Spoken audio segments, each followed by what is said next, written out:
And we're live.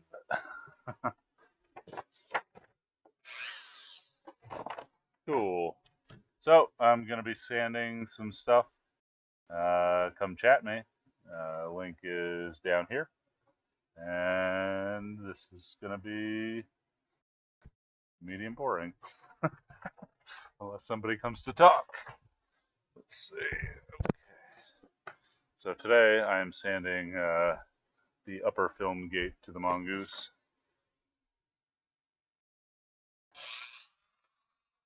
See how the new tool works.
Alright.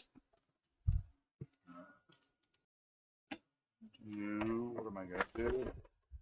Final sand here. Test fit one.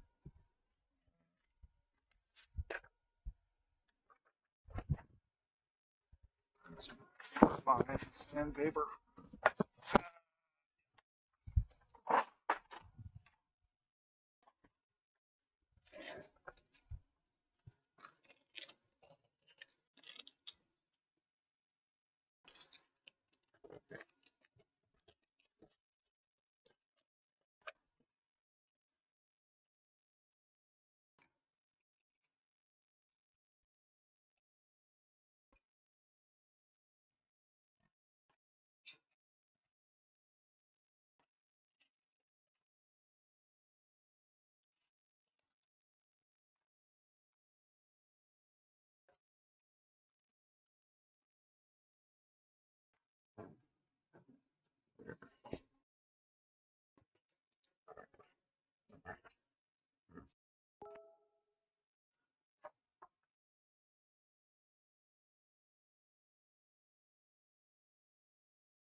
Yeah, we gotta find some more, gotta find some more Mike Gutterman or free music to play while I do this. Here is background music for Productions, Volume 1 by Mike Gutterman. First song is called FX90. Oh, we got a caller. Oh, it's Gerson. Hey, Gerson. Hey, Ethan. We got a caller. Oh, hold on one second. Oh, Hi. might be my connection. No, you're fine. How's it going? Good. I'm sanding parts this Sunday morning. What are you up to? Hold on, my audio is real choppy. Let me get my microphone. Good thing I got closed captions on. Take your time. I've got hours of sanding.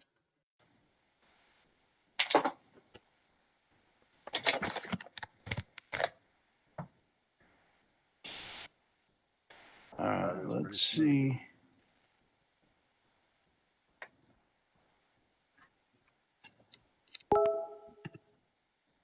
I think it might actually be my internet. Yeah, you got that mountains internet. That other side of the mountains internet. Oh, there it is. Now it's cleared up. There might have been some gunk in my audio jack. Cool. Got some test film Oh, and screwdriver. And I think these are 16mm bolts. Let's see. I want to put one of these things together before I go and do all of the sanding on all of them to make sure that they're looking okay.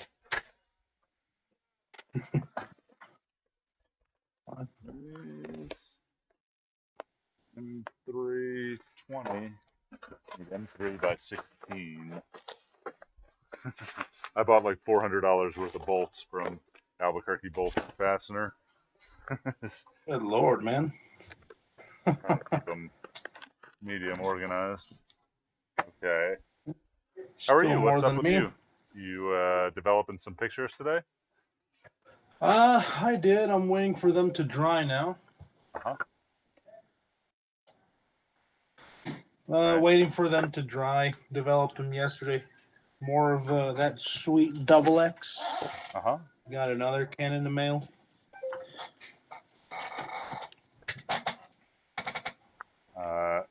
Where are you just getting movie film cans?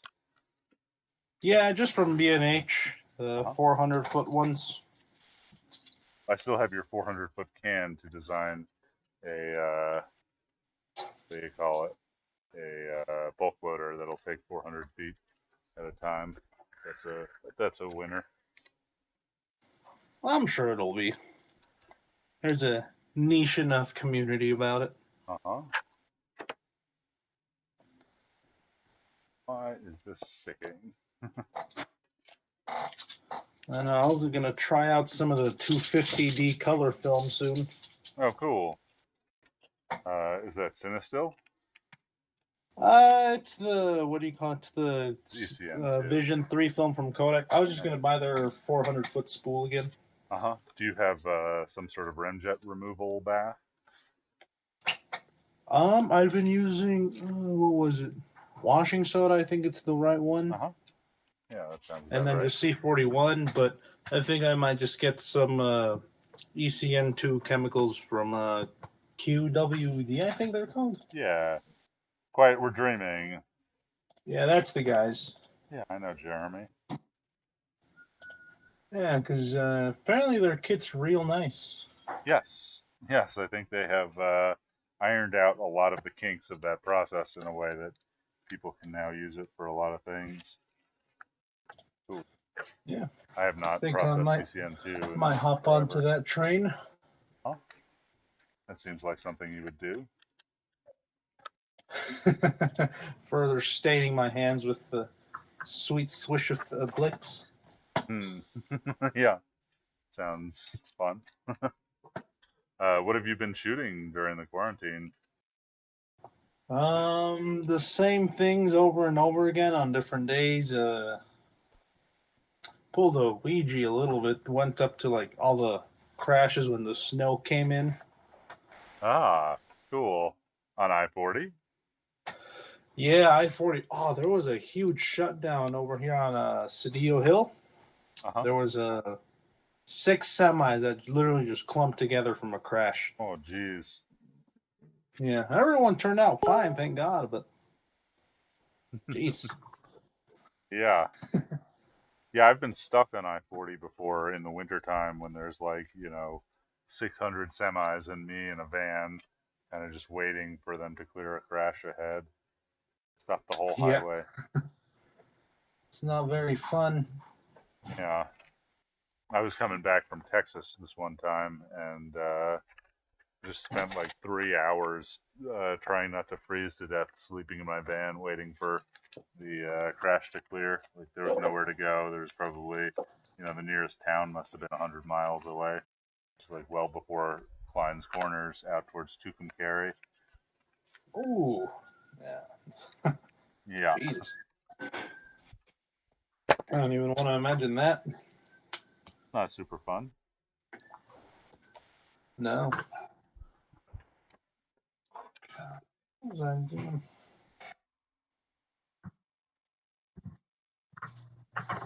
Trying to figure out the best process here for sanding. Hmm. Then I'm gonna do like 4 hours of it. Well, could always cut it down to 3.5, Yeah. or try to. Okay, it's now going through perfectly, and I think this process is good. That's some old dusty film strips that I just have been destroying as basically feeler gauges for this. Thinking about scratching and all that. Yeah, I mean, like the mongoose should not scratch. However, until it is sanded appropriately, it could potentially scratch. So they're not 16mm bolts. Maybe these are 20s. Better safe than sorry then. Yeah, yeah, exactly. Kind of every mongoose is going to take 15 to 20 minutes of testing before it can go out the door. But small price to pay. Let's try these 20s. Maybe they're 25s in actuality. My goodness, baby. 20s. Let's try the 25s.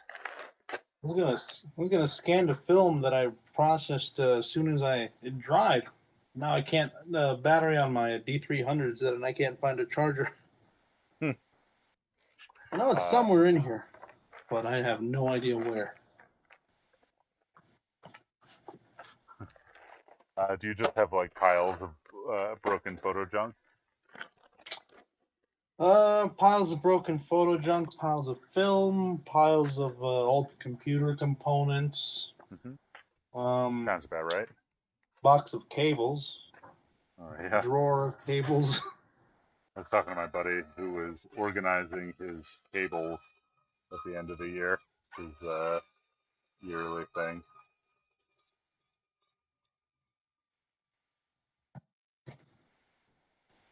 Alright, this is the first of batch 2. Let's see how it goes together.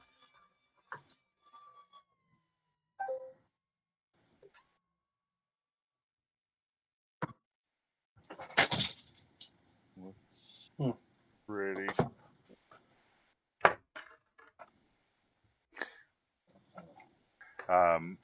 What's up with work, Mr. Coronavirus Compliance Supervisor? Pretty much. It's terrible. Pretty much on call 24/7. I'm waiting on a call back from the HR director right now. Oh. This is a month of a lot of firsts, so it's literally figuring out what to do as we go. It's terrible. Are you guys all getting vaccinated now? No, it's mostly the first it's going to be residents, then nursing, and then direct. Well, I think nursing and direct care staff are going to go at the same round, but that's not until February. Jeez. And then, well, they really can't, require it, or else I'm pretty sure we'd lose about half the staff at least. Because they're afraid of the vaccine? Well, I don't know anyone who personally actually wants to be the first round, I see. Well, maybe some of the nurses to be the first will. round. Well, I know some of the nurses will because they're all like, well, I've worked this place and I didn't even know what they stuck in me. And then a lot of the staff who's ex-military.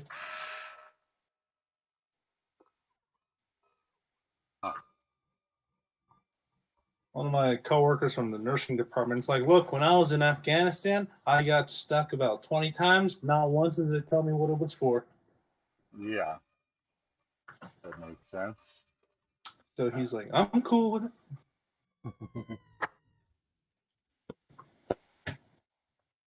Get the sweet vaccine, man.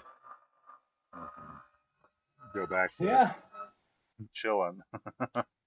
I got on the waiting. First night. Oh, you're on the waiting list? Yeah. I think my whole agency's on the waiting list. They're just going to figure out who they should and shouldn't do first. Yeah, I think you guys should get it before me. I never leave my garage. And I'm over here driving around. So I'd be pretty safe with it, considering how many people I test and how many of those end up coming out positive. Uh-huh. I mean, you also had it, so theoretically, you will not get it again. Theoretically, I mean, so when I was basically on the recovery phase of it, which I guess for me was the entirety, they asked me if I was cool with like them running the antigen test on me every time I showed up for like the clearance testing or whatever. Uh-huh.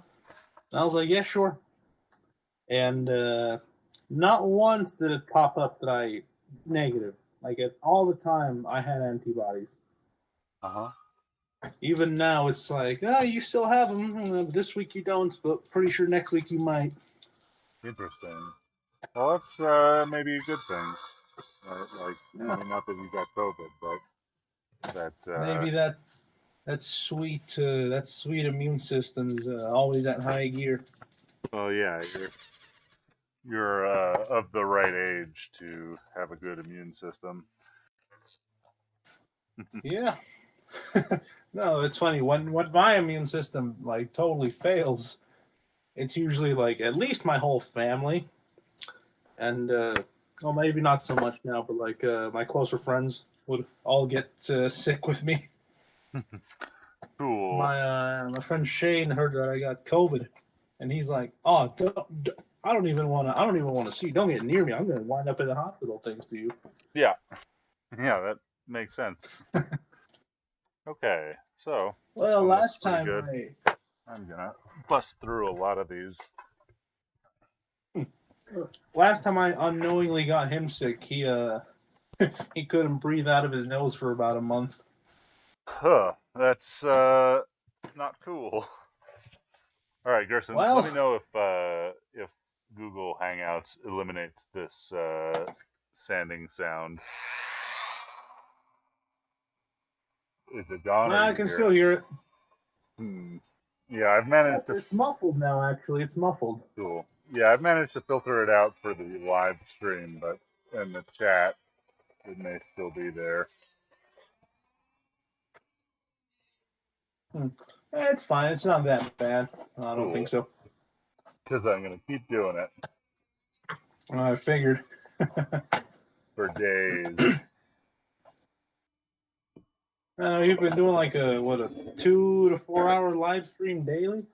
Yeah, I've been live streaming a lot of like the boring manual stuff where Laura won't come hang out with me in the shop, but there's a lot of work that I do off the stream as well. But yeah, I've been trying to just make myself available while doing really, rote things like this.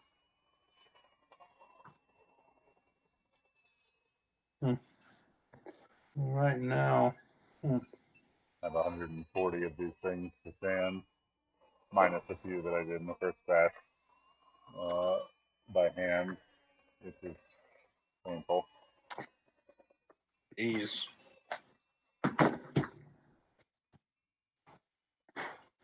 What else has been going on? I thought you got some Leica lenses. Yeah, I got the what is that one? That Voigtlander, the 35 1.4 Nocton. I love that It's lens. nice, but as much as you love it, I can't get over. I just can't seem to get used to the 35 millimeter. Field of view. Yeah, you tend to like longer lenses, huh? Yeah, I mean, I like the 50, 135, and 180. That's what I usually have on my Nikons. Hey, Nicole Small says hello. Hey, Nicole, if you're around, come say hi. Come meet my friend Gerson. He's sort of in Albuquerque. This I mean, if spits you say distance away. Moriarty, like who knows where Moriarty is unless they're already in Albuquerque. Yeah, no, I Pearson's in got the wild east the of Albuquerque. right, Albuquerque Junior. How are you digging the rangefinder though? I had so I put tape like on this part of the camera and that part where the screw goes Uh-huh. because to give myself like a reference on like how to hold it. So like I'll hold it like this sometimes, Uh-huh. and then just shimmy my finger down and press the shutter release. Uh-huh. Because the way I hold my where's my like the way I hold my SLRs vertically, I'll Like have them like generous. this. Yeah. Yeah, which totally blocks out the rangefinder, and then I just quickly shimmy down, or I use like this part of my hand to press the shutter release. Uh-huh. That clearly doesn't work with a rangefinder. Nicole's stuck at work. Lame. Me too. Ooh. Yeah, I guess I kind of am too. Hey, Nicole, if you're there, Graham and Nick wanted to talk to you about cyanotype stuff on the podcast around your schedule if you want. So get back to me some of these times, what your schedule's like if you want to come and talk about cyanotype stuff. Maybe TLR building if you're up for it. Yeah.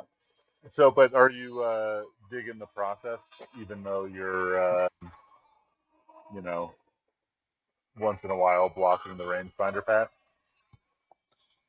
Well, at first it was a little frustrating because of how much I like to like take photos in the vertical composure. Uh-huh. But that got sorted out. It's really I think I'm pretty used to it now. Only caveat is that my closest focus distance with this Suitar is like 1 meter. Yep. But other than that, it's nice. Like, I'm used to like the Nikon's really long focus throw. So people complain about it, like on Reddit or whatever. I'm like, oh no, that long focus throw is Very great for me. precise. Yeah, it's precise. I'm pretty fast with it. Yeah. I just had to get used to like, the little nub here. But other than that, pretty good. Cool. Are you doing anything besides working and taking pictures of car crashes? Well, attempting to do school while being on call 24/7. Is school all online right now? Yeah, unfortunately. That part, there's some classes I know because like lab classes. I'm sure they could find a way to socially distance that. Or like microbiology lab, you're already wearing PPE. I don't see why they couldn't open that one up because the online lab was horrendous. Uh-huh. It's like a simulator, and there was at least 6 labs that didn't work at all for anybody. Like the highest grade you can get was like a 60 something. So the professor was like, "Oh, that you guys are lying." So she went through it. And she's like, "Oh, I'm just gonna waive these. I can't figure it out." Yeah, interesting. So it's been a pain, but it's sadly getting used to it. Uh-huh. Yeah, I feel bad for the kids in college right now. I feel like so much of college is about like drinking and getting into trouble and meeting people. Yeah. It's just like now you're relegated to just learning. Sucks. Yeah, just my friend Arthur, he came to UNM on a Navy scholarship. He got it pre-COVID, so he was like, real excited. He's one of the guys I'd known in one of my photo groups for a while.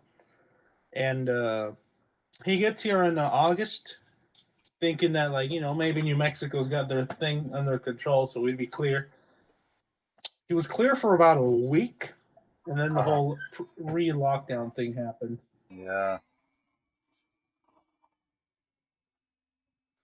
And he wasn't even clear because then the Navy's handling him, so they're like, no, you are going to quarantine the whole 14 days. Yeah, as he should. I Yeah. feel like a lot of people think the problem is the lockdown, but the actual problem is the pandemic. Like, Oh, seriously, like, and it could have been avoided so easily. Oh, much easier than now, but still frustrating. But oh well.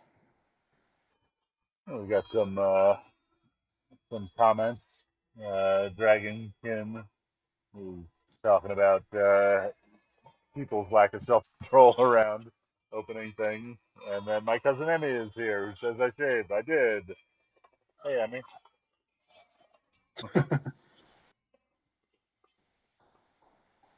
Yeah, I don't know. I think we in New Mexico got what 60,000 doses that are getting prioritized. So I'm hoping that they will be, you know, out medium soon in the next couple of months. Yeah. We need 2 million doses, but yeah. Well, I think herd immunity is at least like 40%, 35 or 40% Uh-huh. uh, Thanks, of like an Emmy. active. What's that? Oh, my cousin Emmy says I look great. I think I look like a Russian cosmonaut right now with the hat and the The headphones. headphones a little bit, yeah. Cool. Yuri Gagarin was awesome. He died, didn't he, on another spacewalk? I don't know how Yuri Gagarin died. He's a real world Yeah, hero. let me see. Oh, he died in a jet crash. Oh. Huh. So he got to space, but he couldn't fly on Earth again. Guess it just wasn't enough for him. Yeah. I would like to go to outer space. Cool. Oh, it'd be amazing. Laura said she would volunteer for a Mars mission. I told her I would miss her so much. Yeah, that's a one-way trip. Yeah. These days. Oh, I think any foreseeable day. Yeah. But I mean the thing is, like we already live on video hangout, right? Like they wouldn't make a Mars mission without sending some intermediary repeater satellites along the way. Like going to Mars right now is probably like living in quarantine in Albuquerque. But more like quarantine in Antarctica. That's probably Except true. it's red. At least I can go to my backyard. Yeah.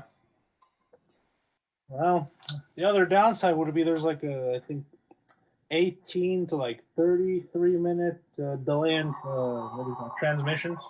Hmm. Well, we just need quantum teleportation computing, right? So we have instantaneous. Just. Yeah, I mean they've managed to do it. Oh Not yeah, with like wasn't a that? large data stream, I'm sure. Yeah, wasn't Only a that matter of published just time. the other day? Yeah, super cool. I have a lot of questions about the possible mechanisms of quantum entanglement and whether or not it implies that time can move in two directions in high-speed scenarios. Yeah. Focusing anything on. Huh. Look at this guy.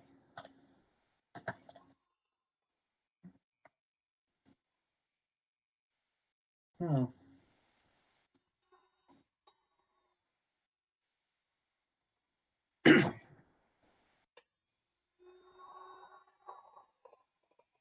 I think I'm gonna wear out a belt on this sander. Jeez. Well, at least it's nice and tough material. Yeah, yeah. No, these are strong. Way better than just like standard PLA, but way more annoying to build. I think people will appreciate it over time, though. Can imagine. How's your teeth? Oh, good for you. Done 7. The 5% of my last standing for the day. no. Was that just the one or? Oh, I did this whole stack over here. Ah, oh wow, Cleaned them up. Jesus. I mean, I still have to go through them manually and feel with my fingers and fine sand them, but like basically, I got to take the ridges off of the curves on the film gate. I'm just doing that, which fine sanding is fine by hand, uh, but actual like material removal, even fractions of a millimeter, can take a good long time to do it by hand, and so this tool really speeds me up. First pass like this, and then the next pass I will do by hand, and then I'll do a third if necessary as I assemble them, test them. Maybe by tonight I can get on to putting some of these spindle assemblies together with the cogs and actually getting mechanical parts to do things together while I'm waiting for electronics. But I even have all of the motors mounted. I don't even remember if I did that on stream or not. But I'm ready to mount the spindle, the two cogs spacers, the motor, and the motor mounts to these assemblies as soon as they're together and moving smooth. Exciting stuff, right? No, every time it grew more complicated than I remember. Yeah. Yeah. I need to make products that are less complicated. I'm gonna make rubber stamps. That's gonna be my business. Rubber stamps. Yeah, much more fill, much easier to manufacture. Your little the red dots you made. No, so I got this laser cutter you haven't been over since I got it, but I can engrave rubber stamps now that are very, very nice actually. So I'm gonna run off actually a bunch of custom rubber stamps for some people. I'm not gonna get into the stamp selling business. I'm just gonna wholesale them to larger businesses. Yeah. No, I remember you mentioning not the laser, because last time I was there, I think it was the resin one. I was printing TPU, which was still FDM prints, but it was like soft material, which kind of worked, but it was so soft you couldn't really sand it, and so you couldn't get very smooth or fine details. Whereas like the laser cutter is, extremely precise and fast. So I just get a sheet of rubber, Yeah. special rubber, but I can laser it out. I That's where remember I'm you going to make had my the millions. Stamp business.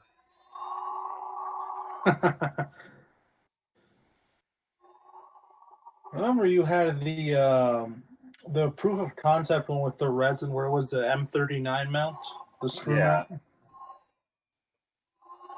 Yeah, that was just sort of a test of the precision of that printer, which really was amazing. But I haven't done resin. I even put the resin printer away just because I've been doing so much assembly in FDM. I just need the space, and I don't really have time to build too many prototypes. I just like have to keep sanding things. Yeah. What was this?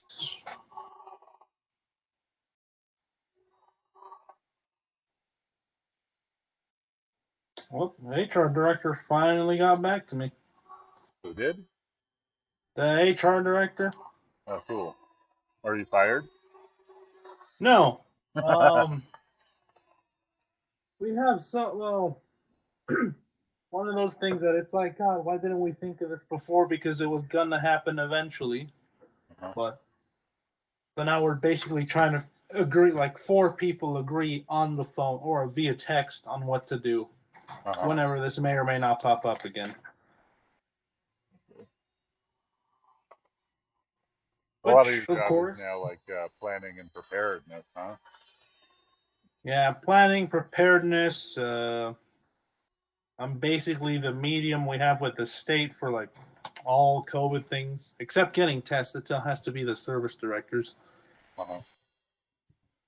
Just because I got the most accurate numbers for staff and residents. Um, it feels like an airline that has a perfect flight record. Uh-huh. It's just there's gonna be one really sour incident soon, and it's gonna be terrible. Yeah. Thank you.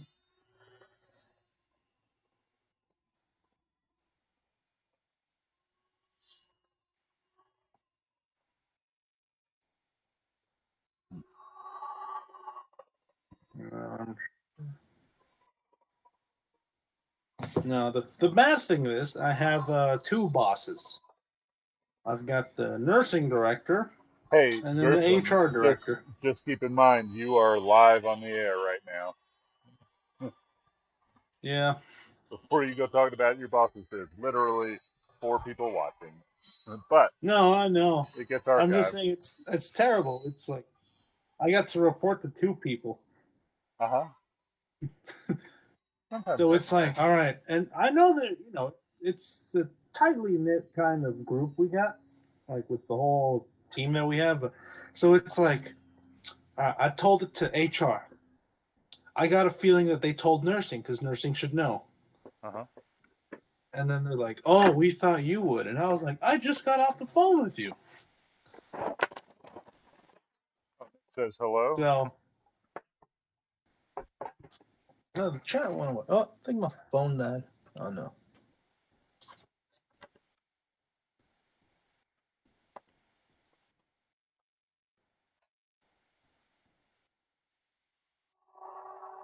But no, it's funny. The nursing director was telling me, she's like, I went from, she's like, you went from getting your nose swabbed so you could return to work to swabbing people's nose so they can return to work. Yeah, that seems like it's the good work being done. Yeah. It's almost ironic, but not. Yeah. I got my nose swabbed the other day. It was medium unpleasant, but not terrible. Oh, I think It's I'm nice up to to. know that I didn't have COVID, though. Yeah. Oh, there was a real moment where the state, the DOH laboratory by the OMI, Uh-huh. they were just giving everyone over here a heart attack. What do you Because mean? there was there was a 10-day turnaround, like from the day we turned into tests Oh, to yeah. when we got the results. Man, I had a 20-minute turnaround. Oh, lucky you. No. Well, this was in like October and November. So Uh-huh. that was terrible because we were at that point like in those 10 days, we're just trying to put out a fire that already blew up the building next to it. Yeah. Yeah. That's rough. Yeah, no, that was not fun. But we're back to let's hope they keep the next day results. That's really nice for everyone involved. Mm-hmm.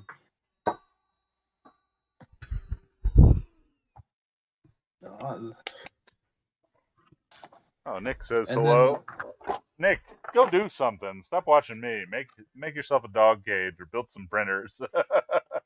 It's nice to see you here, though. then, what are you doing? Oh, man. Yeah, one of my dogs is staring at me. I don't know what she wants. Maybe a COVID test. I don't know how far into her face the nasopharynx is though. Yeah, maybe you shouldn't COVID test your dog. Save it for No, I know the that. patient. Yeah, I know they can be carriers, but Interesting. who's calling? Oh, hold on. I'm gonna take this real quick. How do I mute myself? I can mute you. I'll be right back. Just hit the. Yeah, you got it. Nick's searching for springs that would work for a rotary setter. Yeah, I know that one. I got a few. Maybe you'll beat me to it.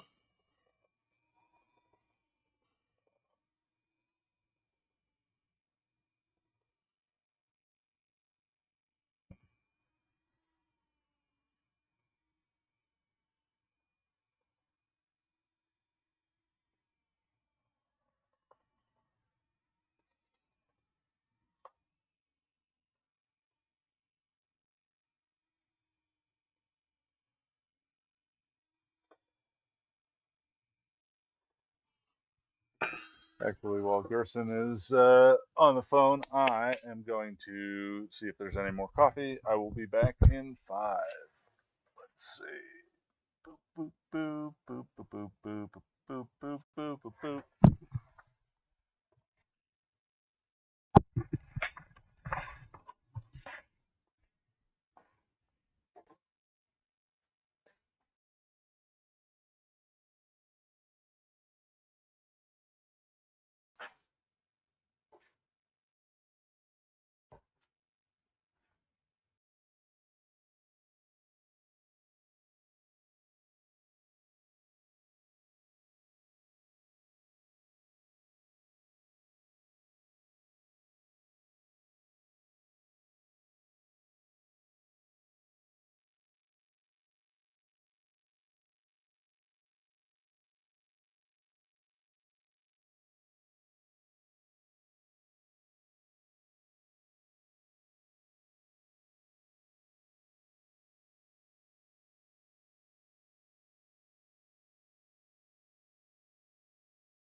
Gerson is still not back. Nick, if you want, you can join Gerson over there and we can talk about springs.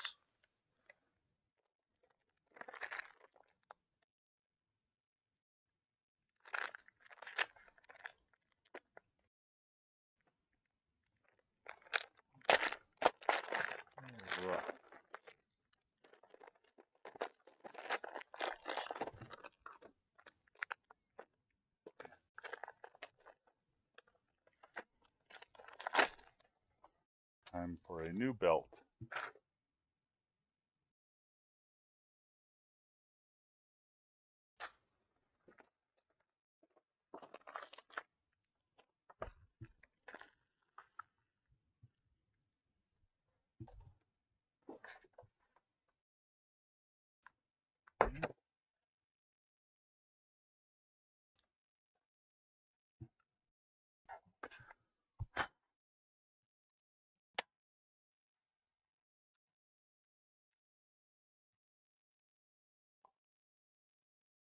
Belt is a little smoother.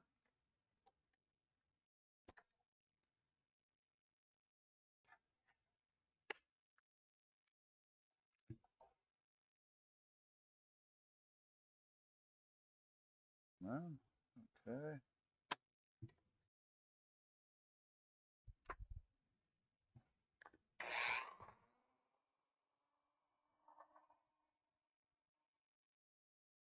Oh yeah, that's a much nicer belt. Ooh. That just got a lot easier.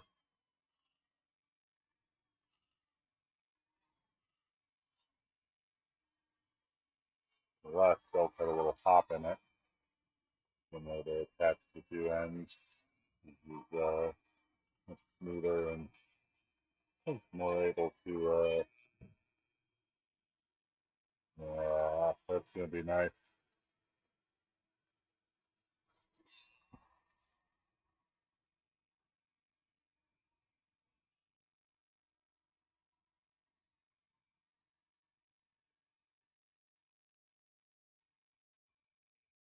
Okay.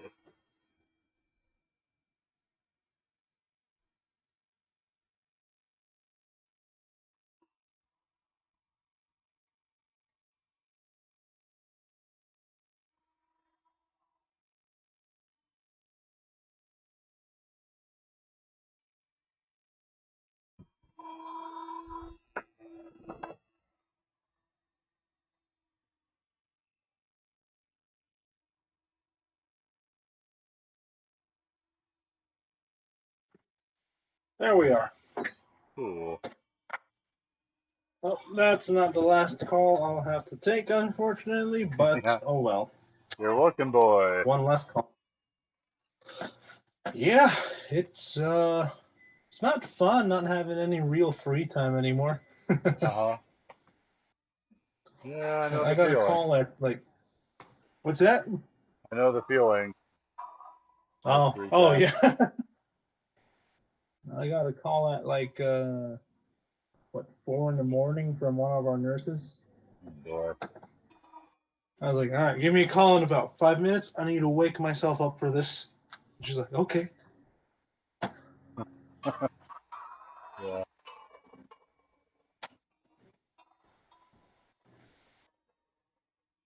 It happens. Oh well. Oh, that's what I was gonna do. I'm gonna go get Noble that film so I profession. can at least cut it and sleeve it. Let me get the film.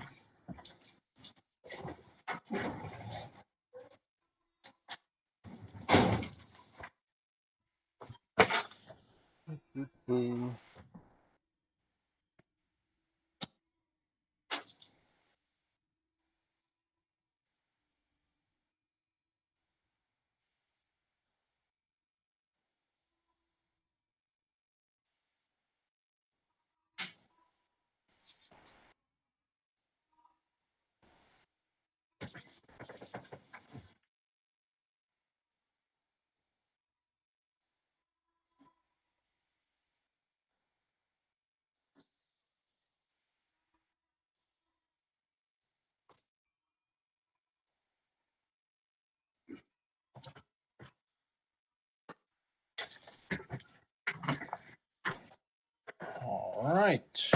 Now, turn that on. How to actually cut and sleeve this.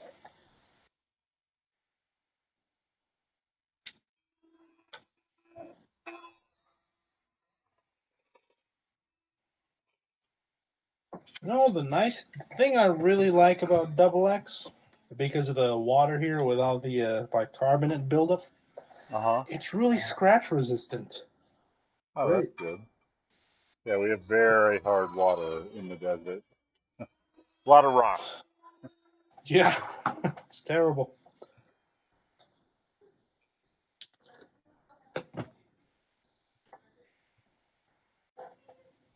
Where's the leak?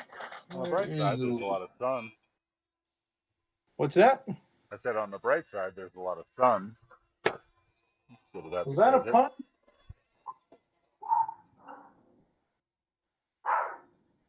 Oh yeah, I like how this lens renders. Uh-huh. Do you find it very contrasty? Double X? Yeah. A little bit, but I always overdevelop by about 45 seconds, Uh-huh. and I'm using Rodinal. I see. Rodinal is pretty low contrast for that, yeah.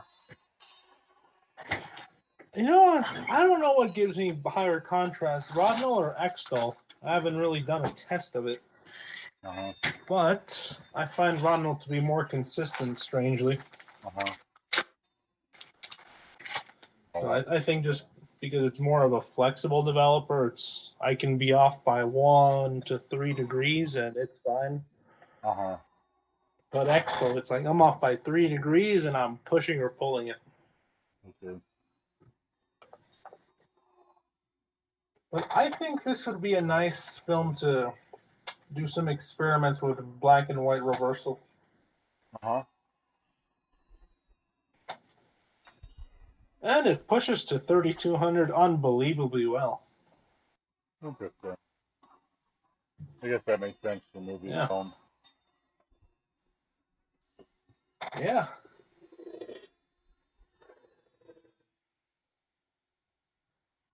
Quite contrasty. But very nice.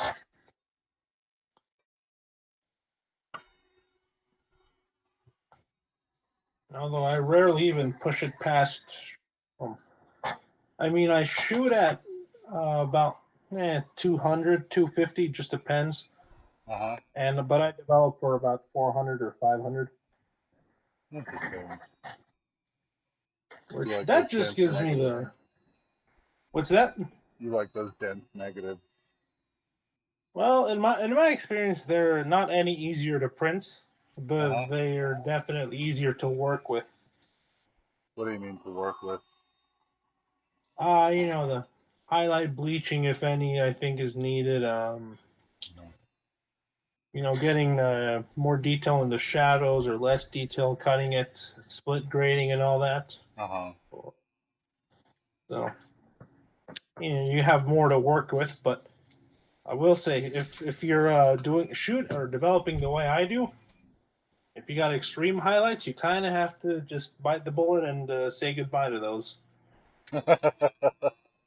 Or 'Cause, maybe not overdeveloped so much. well, even if you go stock developing or base time with Rodinal, it's Double X really doesn't like shadows that are like maybe 4 stops of overexposure is its limit before there's just no detail that I can find. Yeah, I feel like Girl is shooting at night, though, with maybe shadow detail then is more important to capture than highlight detail. Oh, Kyle is here, my Yeah. college roommate. Why are you dressed like a fisherman? Well, it's cold in the shop.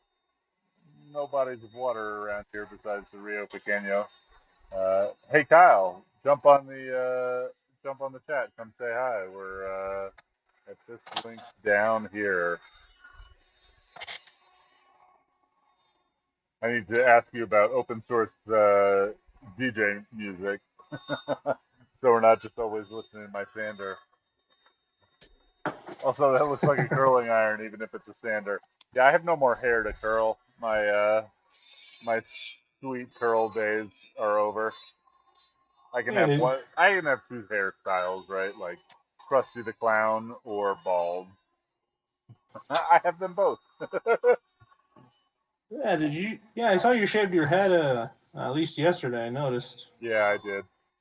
It was getting to the point where like it was hard to eat through my mustache, and then also Mm. I like ate a hamburger and got a lip pimple because the grease was like stuck in my mustache, and I was like, okay, this is It's it's like, time. that's it.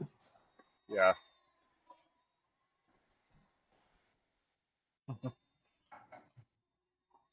Super gross. Kyle says, I'm pooping. Give me a sec. Okay, cool. You're talking to my college roommate. Kyle's great. I don't know why he's watching me on the toilet, but cool. What is he working on? Well, I'm standing these pieces of scanners that I sold on Kickstarter. I've got, about 1,000 parts to trim and sand, and Gerson is, I don't know, what are you doing, Gerson? I'm attempting to fit this strip of negatives into the sleeve. There it is. I'll probably scan them sometime today if I can find a battery charger for my D300. Mm-hmm. There it is.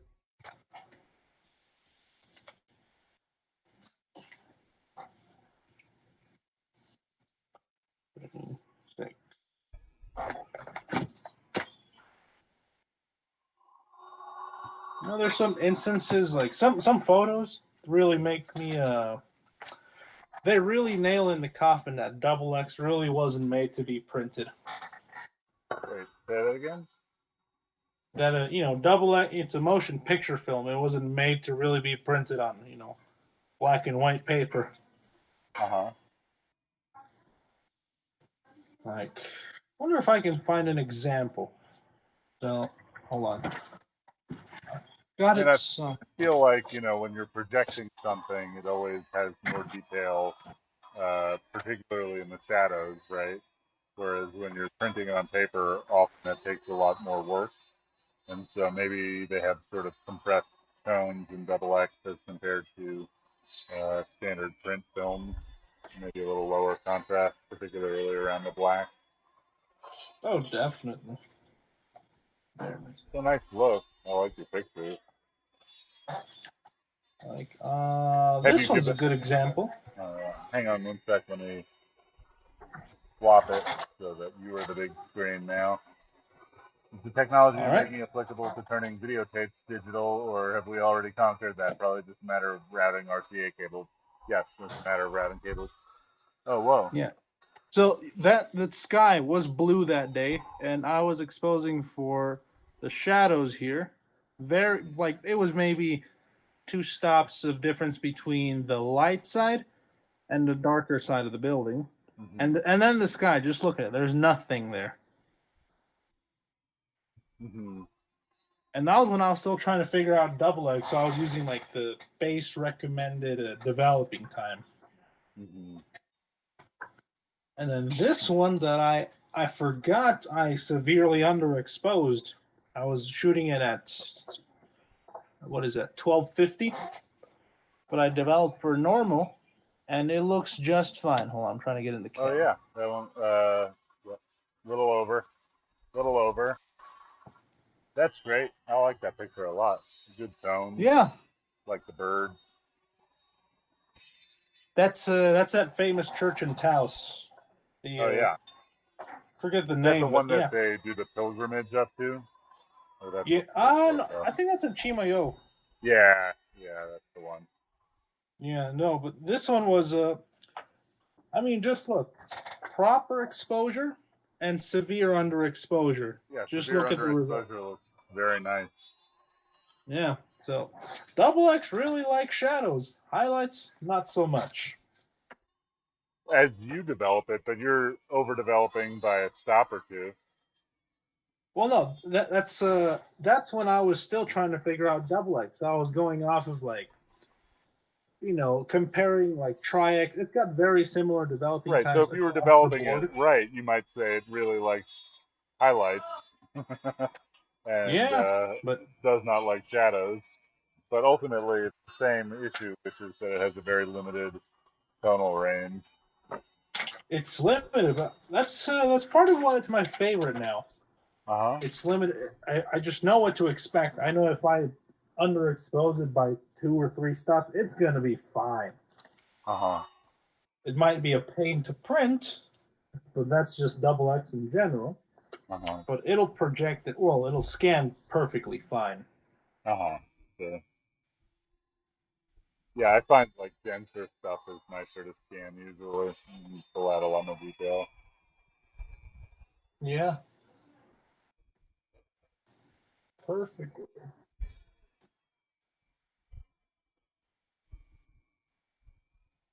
But yeah, no, I can run it through any of my cameras, like even the F5 at 8 frames a second, not a scratch. Cool. Have you given up on like Pentmere and Arista? Oh, no, I wouldn't say so. It's just that I find more consistency with Double X, especially compared to Arista. Uh-huh. Because like even at 1/15th of a second, which is a very comfortable shutter speed for me, I would have a hard time like getting a nicely detailed negative. Uh-huh. Then Interesting. I then someone pointed me out on Reddit about the actual reciprocity curve, and you basically got to do a stop and a half of exposure compensation at 1/15th of a second. Wild. Yeah, apparently they just don't have that good You would what think do you that, call I it? mean, Double X is designed to be shot at somewhere like a 40th or a 50th of a second, right? Because it's like a half of a 24 piece cycle. Um, Yeah. in which case, 15th is not that much off. Like that's a hugely, you know, a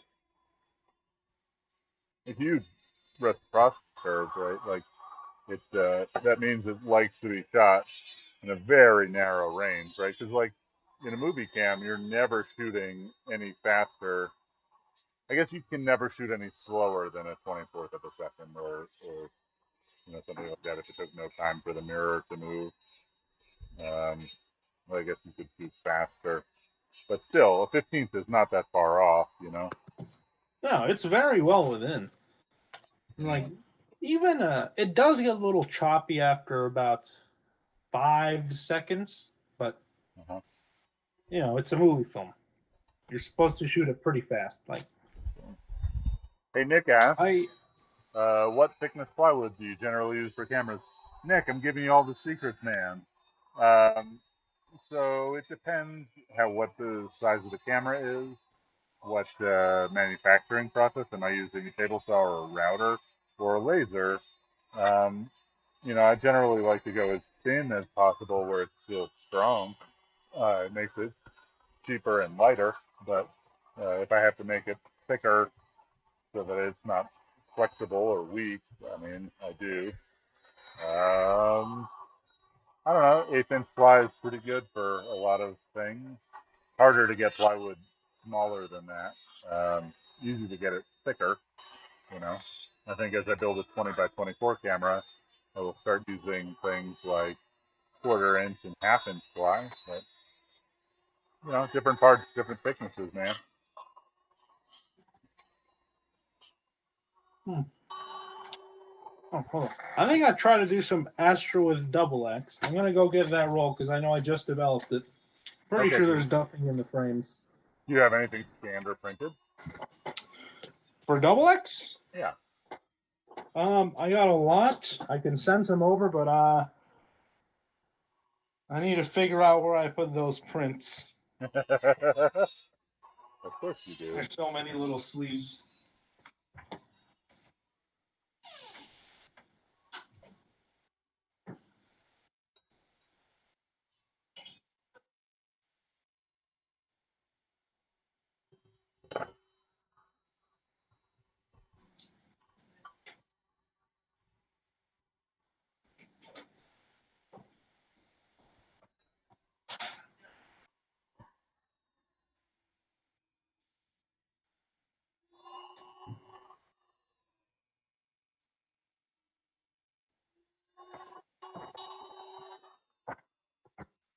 So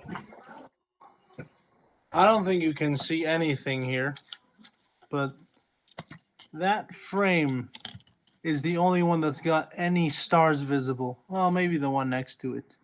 Mm-hmm.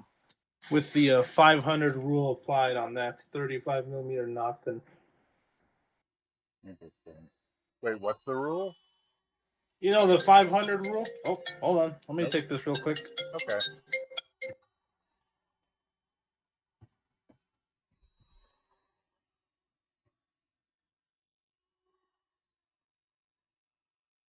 Griffin actually has an important job where people's lives are kind of depending upon him.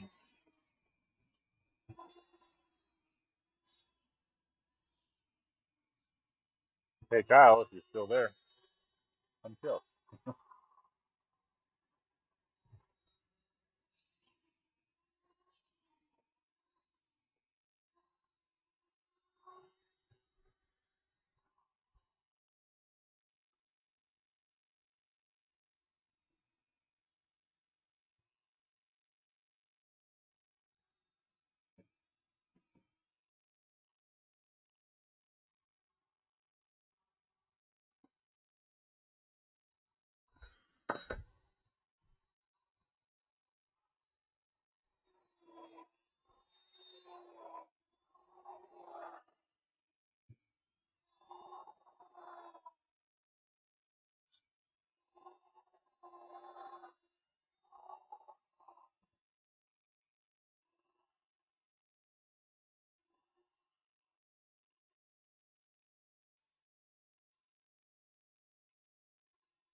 There it is. But yeah, wait, what'd you ask me before I took off? I think I was just telling the chat that you have a actual important job where people's lives hang in the balance. Oh, yeah. Oh yeah. That's yeah. with with the career that I'm kind of going down in, that's gonna be the norm for a while.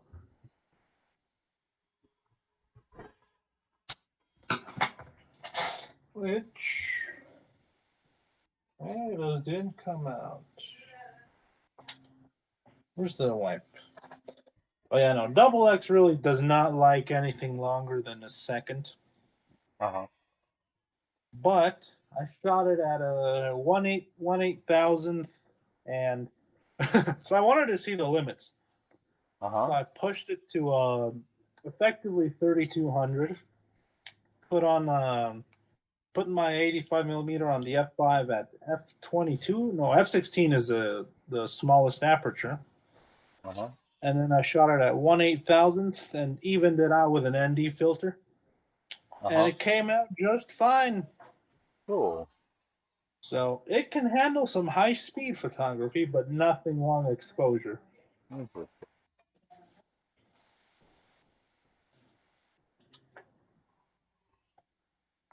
You know, there's not much information as far as, or, written down information, tested or proven about like reciprocity and like high speed photography and all that. So, That's interesting because Double X has been around for so long. You'd think that like there would at least be like magazine articles and Top Photo about it, but like maybe people were shooting less movie film and still film back in the day when there were hundreds of still emulsions. yeah. Well, it's definitely a tricky one. There's one guy, I think his name David or something on YouTube. He's got a nice like 20, 30-minute video on it. Uh-huh. But his takeaway was shoot a couple rolls, figure out if you like it, and then buy the 400-foot can. Yeah, that's always what I tell people. My buddy just bought a bunch of darkroom stuff for his wife who was getting back into it. I had given her a camera a while ago. And he's like, what film should I buy? And I was like, just buy like 2 of each of these films, right? Like, it'll be cheaper to bulk roll it eventually, but figure out what you like before you commit to 20 rolls or 100 rolls, whatever. Yeah. I didn't follow that guy's advice. I just bought a whole 400-foot can. Uh-huh. That seems like your style. But, I mean, you could go through that in a day. I mean, I got it in April with the. I got it in April, and then I bought the second one that I split half with my friend Jay in June. Uh-huh. Yeah, it didn't last very long, like 2 months. Yeah. I think I'm at my fourth or fifth can that I've ordered this year. Meanwhile, I have like a third of a can of Kent Mirror or whatever you gave me, Ultrafine Extreme. I have yet to crack it. I haven't taken a picture Yeah, I think though I in like gave 9 months. you. No, I think I gave you like 85 feet worth because I shot about Not five sure. or five rolls, and then I was Well, I like, wouldn't know because I haven't opened the can. "Yeah, that's true." I I don't know. We will. got some star detail. It's pretty mediocre, but I can see Orion. Yeah, I am never doing long exposures with double X again. Yeah. I feel like for that sort of thing, like a slow seed, fine grain, like a T grain film seems like the thing to do astrophotography with, right? Yeah, Particularly wide field stuff. some across. That's what people always Yeah. recommend. Cross 100. Yeah, acros are like T-Max 100 might be my go-to for that if I was into it. I don't know. I I did a couple stills of Astro with T Max 3200. Uh-huh. Came out very nice. Interesting. You know, it's Astro, so it's either black or white. There's Right. not really a tone gradient. So, you know, there wasn't the issue of like the sandpaper textures very much at all. Mm-hmm. And you know, you're effectively pushing an 800 film, so anything that it catches normally, you're just boosting it. Mm-hmm.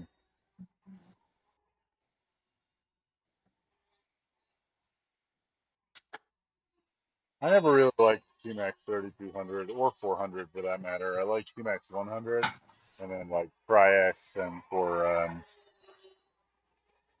3200 I like Ilford Delta 3200.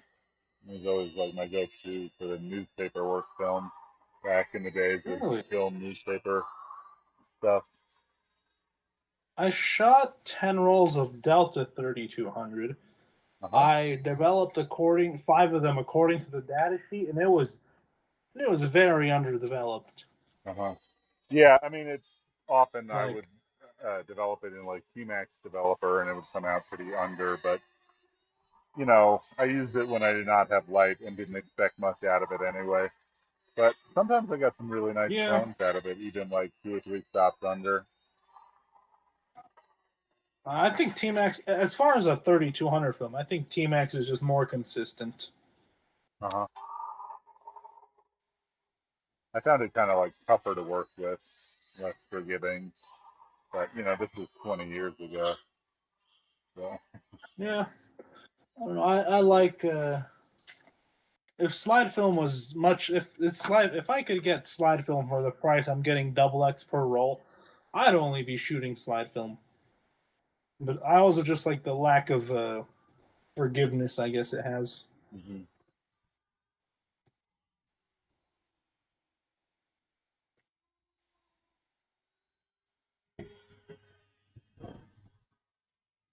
I'm getting close. I got 1, 2, 3, 4, 5, 6 more to go in this batch, and we can listen to a different Tool whine all the time. So.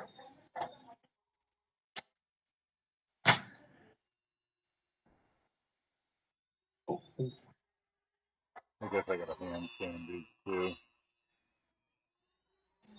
yeah, I'm used to strange noises.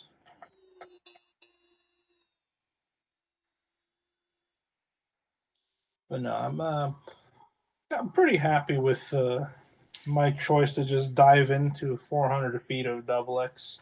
Uh-huh. It was worth it.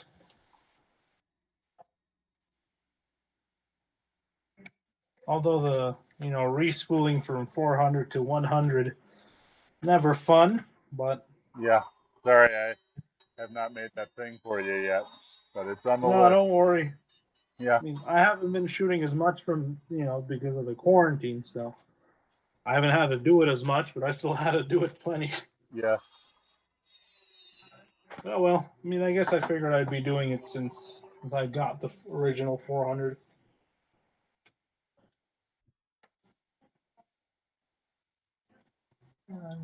Nothing. Maybe I should have pushed. Nah, pushing it wouldn't have done anything. All right, let's get roll number 3.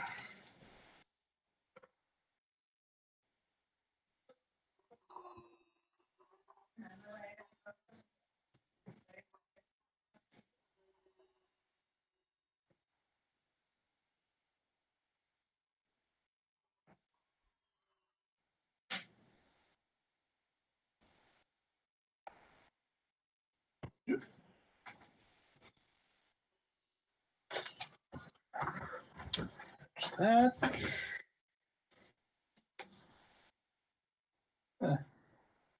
I knew that one was off.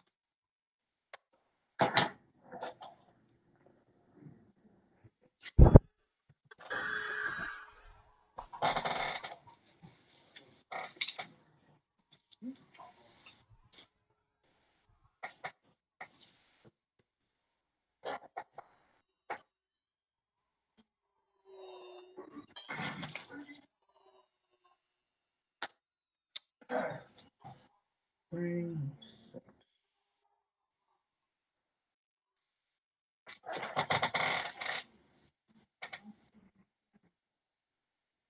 Very nice.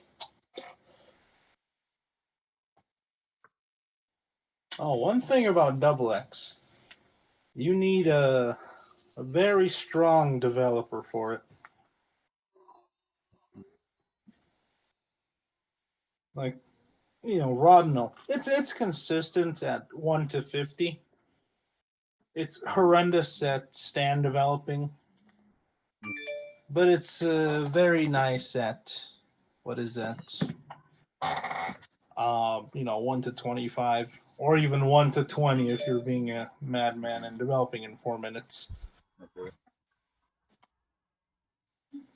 Yeah, I don't have the patience to stand developing anything anyway. No, I did it once and I left the roll there all night. All night. Well, I guess it didn't do any harm, because all the actual working developer just became inert after a while. Okay. Did have a lot of bromide drag. Did you do that on purpose, or you just fell asleep? No, I was. What was I watching? I was finishing a movie, and I was like, "All right, there's about an hour left.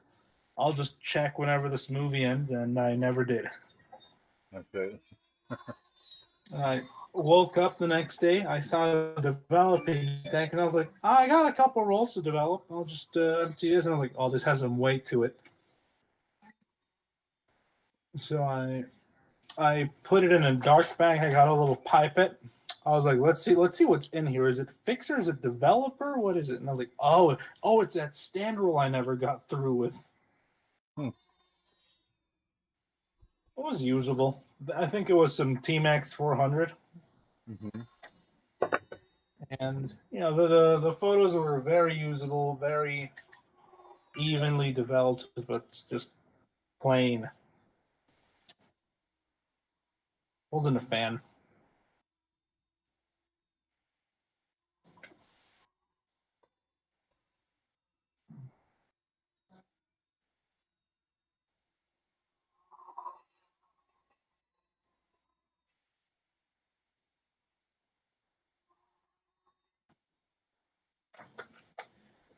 I got a feeling that Double X would be a nice reversal black and white film. Mm-hmm. It makes sense. I wonder what it was printed out onto most of the time back in the day, or even today, right? We're making a print from it. We're probably not printing onto Double X. We're probably printing out I don't onto know. something.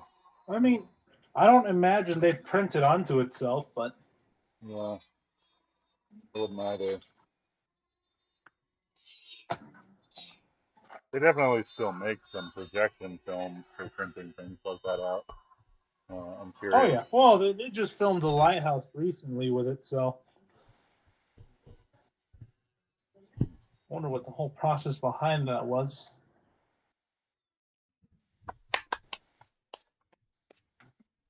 I really need to wear goggles here.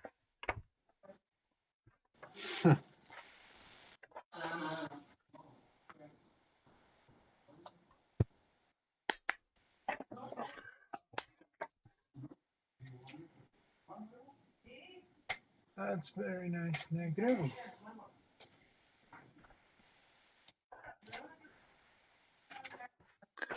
Oh, come on.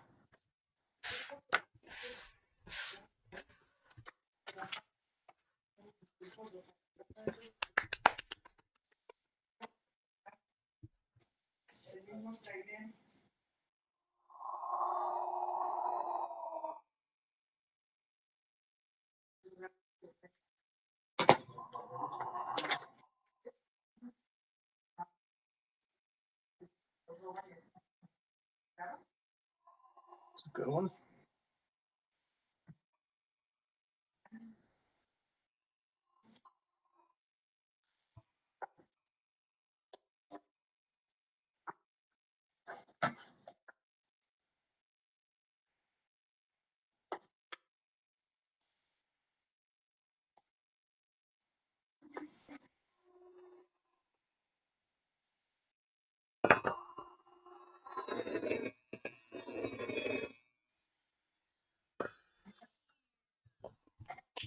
Okay. Well, now it's time to handstand all of these things. First, let me get this pile of dust off of my table. Dusting. I'll be right back. You.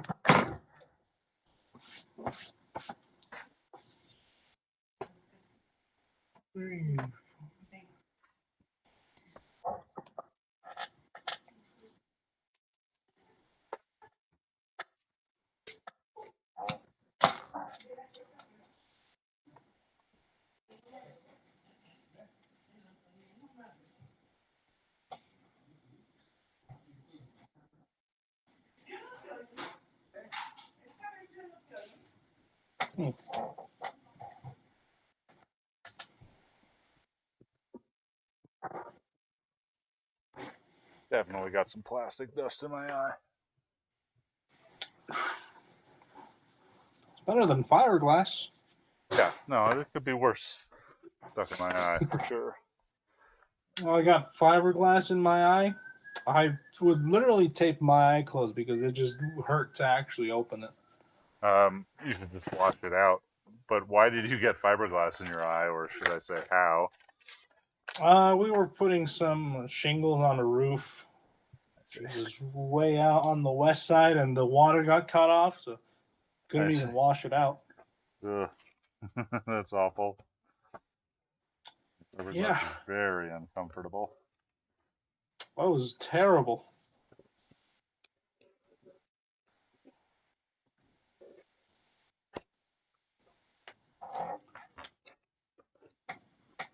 Beautiful.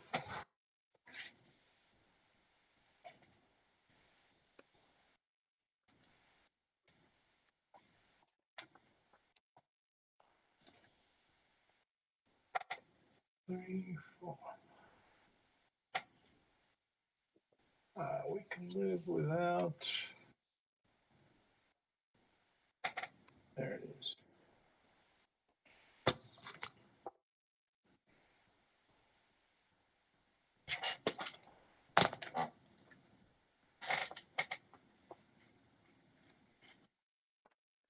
One.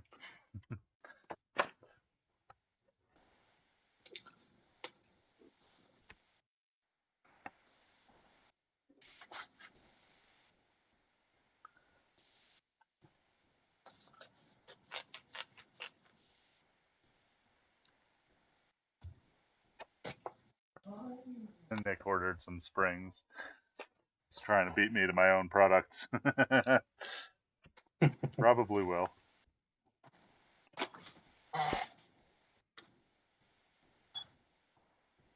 Let me go get the last roll of this batch.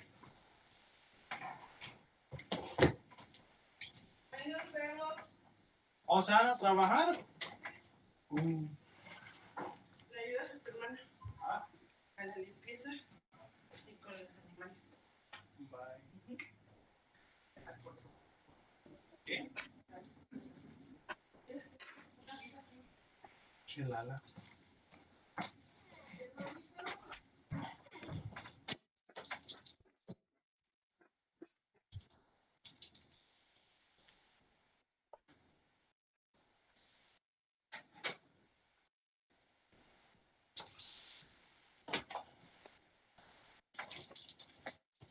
Oh, never mind. There we are.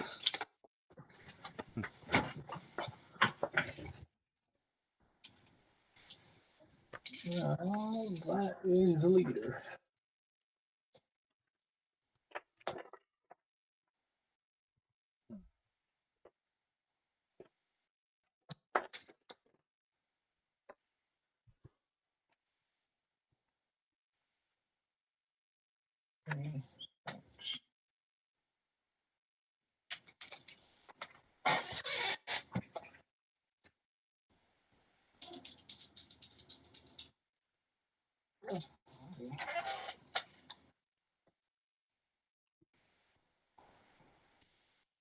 Hmm.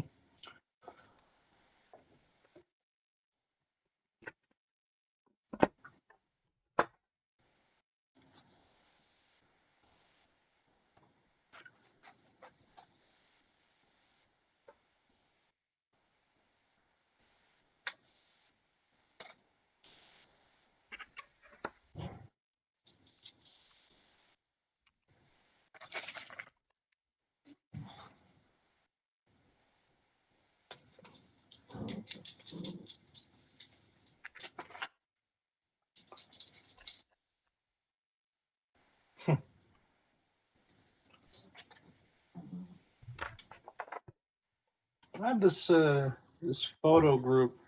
There's a couple guys that are in New Zealand, and just it makes you realize how well they handle things. Mm-hmm.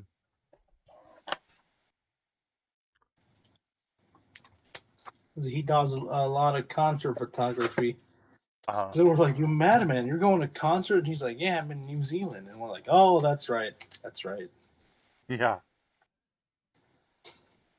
It helps that they could have like a real and serious lockdown instead of like a state by state BS, Oh, right? God. Like us being between Arizona and Texas, like New Mexico can be as responsible as they want. It doesn't matter. Colorado was pretty sloppy as well. Yeah. I'd much prefer to blame it on Arizona and Texas. Oh yeah, Everything's always their fault. as much as I like Flagstaff and the Grand Canyon. Yeah.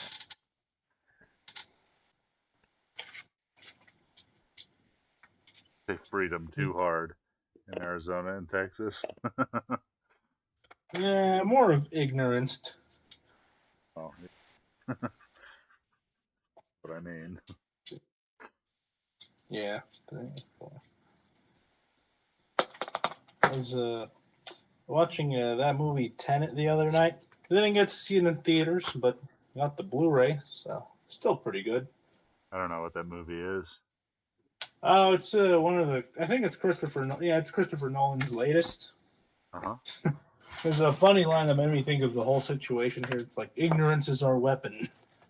Yeah. I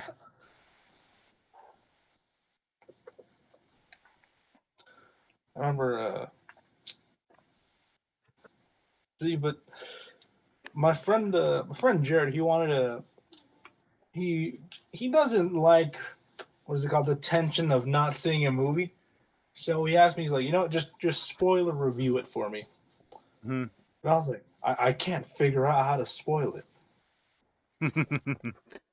What do you mean? Like, well, the first time you watch it, it's just a really cool movie. But you gotta really pay attention to the finer details of the background of the current framing to figure out why some things make sense. See. And there's a lot of that. So I was like, hold on, let me rewatch it 2 or 3 times. But then, like, every time so far, I've caught something that I didn't catch the first time, which it's really cool. It's like the Departed. Uh-huh. For a while, every time I saw that movie, I was just like, oh, I didn't notice that the previous time.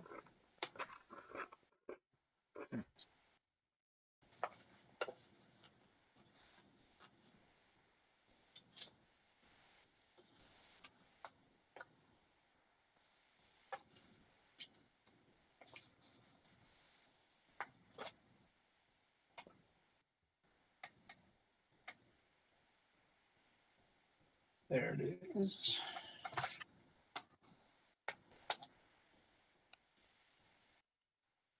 Boy, now that I'm not sanding, I can take my cover off of my keyboard. Move you around here. Just a little. There's a strip.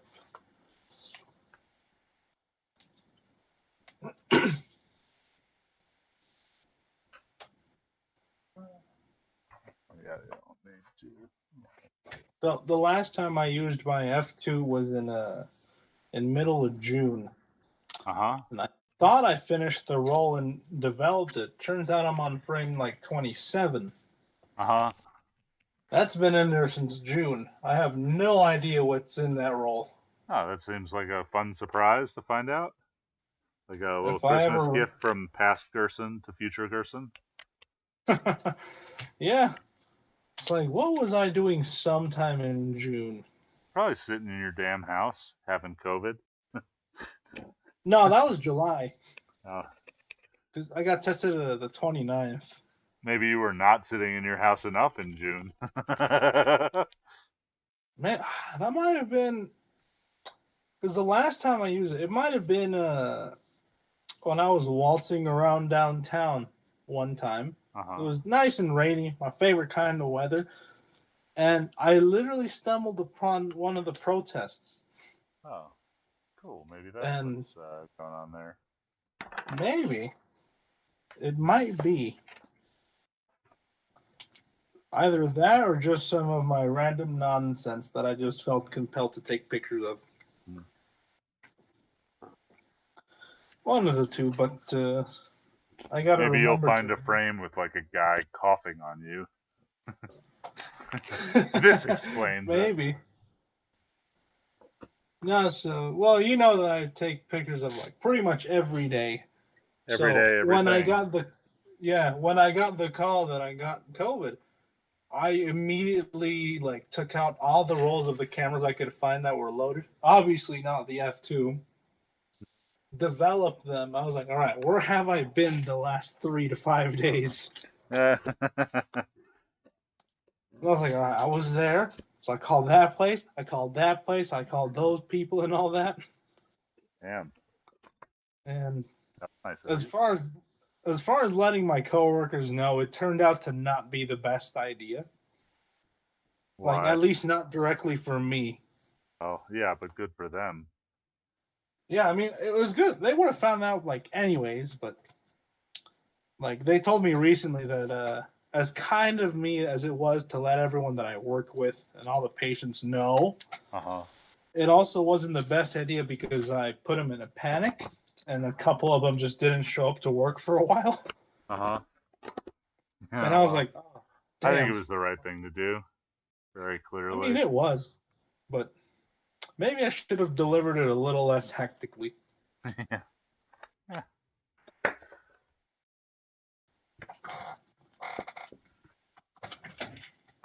That part was definitely on me.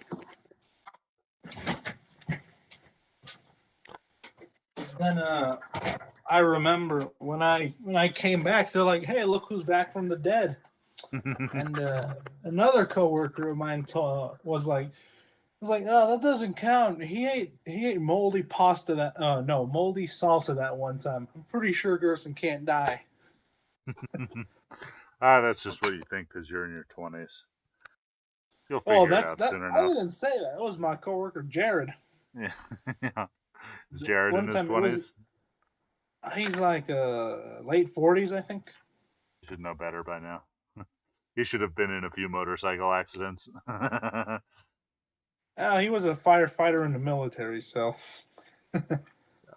I guess he's got that. Yeah. So between his, the smoker, well, although more like fire smoke lung, and my chemical damage lungs, how we have the intermittent cough every now and then, we really freaked people out. Cool. Yeah, so I'd smell something and give me a small coughing fit, and everyone would stare at me. They're like, "You kidding me? You got it again?"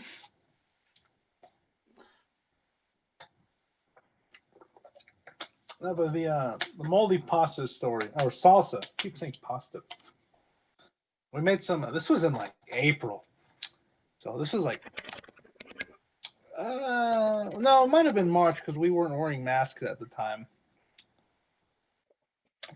We made some tacos, for everyone to eat at work.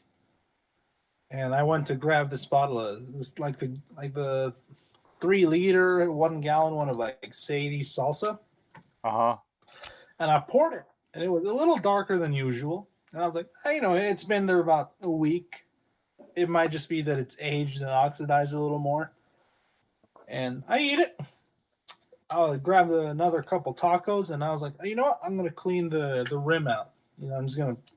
I got a glove. I cleaned it out. I look at the glove, and there's mold all over the salsa. Ugh. And I look down, and there's a layer of scattered mold on top of the salsa. Gross. And I was But like, maybe that's the penicillin that got you through COVID so well. maybe, but no. I ask everyone, and they're like, "Has anyone else gotten this salsa?" And they're like, "No." I was like, "We got the other one," and I was like, "Okay, don't eat this because it's super moldy." And then another coworker, Holly, she's like, "Haven't you had like a cup worth of that stuff already?"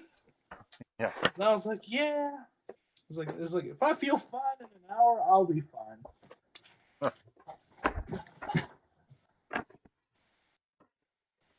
Yeah, I think I ate some bread the other day, and then I went to go make Laura some toast, and then it's like, oh, this bag of bread has mold all over here. Never mind, Laura. Sorry. It's like, I might guess want I to ate reassess that one. I hate how often it happens to me. Like with green chili bagels from Smith's. I know those. My favorite to make the like a bagel sandwich with. But like, we gotta eat them in like 3 days, or they just get unedibly moldy. Yeah, we used to buy those when we lived at our old place, and it was Smith. You know that Smith's by my old place. It was close. We would get through like, I don't know, 3/4 of the package ever, and then so bad. Yeah. I mean, there's only like 6, but you're also like, oh man, I gotta eat 6 bagels in like 3 days. Yeah, exactly. Like, as much as you like bagels. I love bagels. Those things are not bagels. They are cheesy rolls. They were good though. They're bagels as I know them. Yeah.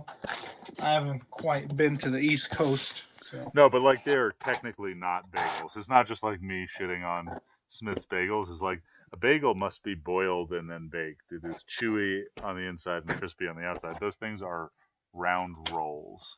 They do not. See, that I didn't know. I thought they were just baked and left a little soft. No, a bagel is pre-boiled, so the inside is like a noodle that's cooked, and so it's like chewy, and it's a very different thing than they call bagels out here. It's kind of like Budweiser is not technically beer because it is made out of rice. You need yeast, hops, and some grain barley to make beer, but yeah. Budweiser neither has hops nor any beer grain in it. It's more actually like a sake than anything else, It's a rice beer, which is fine. It's good. It's not beer. I was like, so if it's got rice, it's pretty much horchata, but... Yeah, I mean, horchata is a little different. Man, I haven't had horchata in a while. The last time I had it was probably at El Paisa down on Bridge. I miss that place. I remember a friend of mine was asking me like, "Hey, Spanish? What does paisa mean?" I was like, "It's like dude." Yeah, it was like a dude from the country. Yeah, it's like a couple restaurants that's like the dude. Yeah, but I think it implies the rural dude, right? No, it's just dude. or well, I guess from the context that I know, it's like, how you doing, fellow person from whatever Mexican province I'm on that you also happen to be from. Yeah. Like fellow citizen, right? But Pretty much. I always sort of associated with like rural, like yeah. I guess that doesn't necessarily make sense. Although I'm sure the paisa from El Paisa is rural, given the type of food that they make. Right? It's like very Possibly. Chihuahuan desert food. Good though. I guess there are some big cities. Uh, what's the biggest city in the Chihuahuan desert? Pretty sure it is Juarez. Yeah, probably. Pretty sure. Is Juarez bigger than Albuquerque? Oh, I'm almost certain. Yeah, I think it's bigger than El Paso. There's really like one city with a stupid border in the middle. Well, population wise, it's almost Maybe 2.5 times bigger than Albuquerque. does that make it 3 million? Albuquerque is like 600,000. Yeah, you're not counting like Bernalillo and such in there. Yeah, no, not counting the additions. Now it's 1.3 million in Juarez. Damn. Yeah, El Paso's got 650,000. Have you been to Juarez? No, not in years. Not in years. It's one of those cities that, like, at least me personally never gave much interest in. I don't have family from there. I don't have business there. It's like a Right, but it's like the biggest Mexican city that's close to us. I've never been there. I've been to El Paso. It was yeah. a little boring, but the part of El Paso right by the border was pretty cool. It's like little Mexico, you know. Yeah, the leaks Leaks? or when it seeps in. Oh yeah, or always was there, you know. I'm sure Yeah. that was Mexico at some point, but yeah, like when the businesses were very different, I like that. I did not like the Applebee's section of El Paso. Like, why did I drive down here for this? The Applebee's section. Yeah. Oh wow! Look at you, Phoebe. So now let's see. What's the population of Mexico City? Huge. I know that's 22 million. horrendous. Mexico Is it City 20? is the biggest city in the northern hemisphere, Yeah, it's or sorry, in North America. It's 8.85 million. Oh, that's not that big. Oh, Is that big? from the little map I'm seeing, it's a very cut off part compared to like the surrounding areas. So it's probably Mexico City proper. Yeah, I see. I think the Mexico City like metro area is like 22 million people, but maybe I got that wrong. I tried to go once. See, metro. And then, oh no, yeah, no, it's 21.5 million. Yeah. Huge. Ooh, good lord. I think New York City is like 19 million, isn't it? Well, I mean, metro area or New York proper, right? Like, and how big is the metro area? Do you go from New York all the way to Boston and then down to DC? And then we're talking about like tens of millions, or you know, where do you stop? But New York proper, I think, is 8.5 or 9 by now. Well, the New York Metro is 18.35 million. Now let's see, New York and plain New York. It's almost on par with Mexico City. It's 8.39.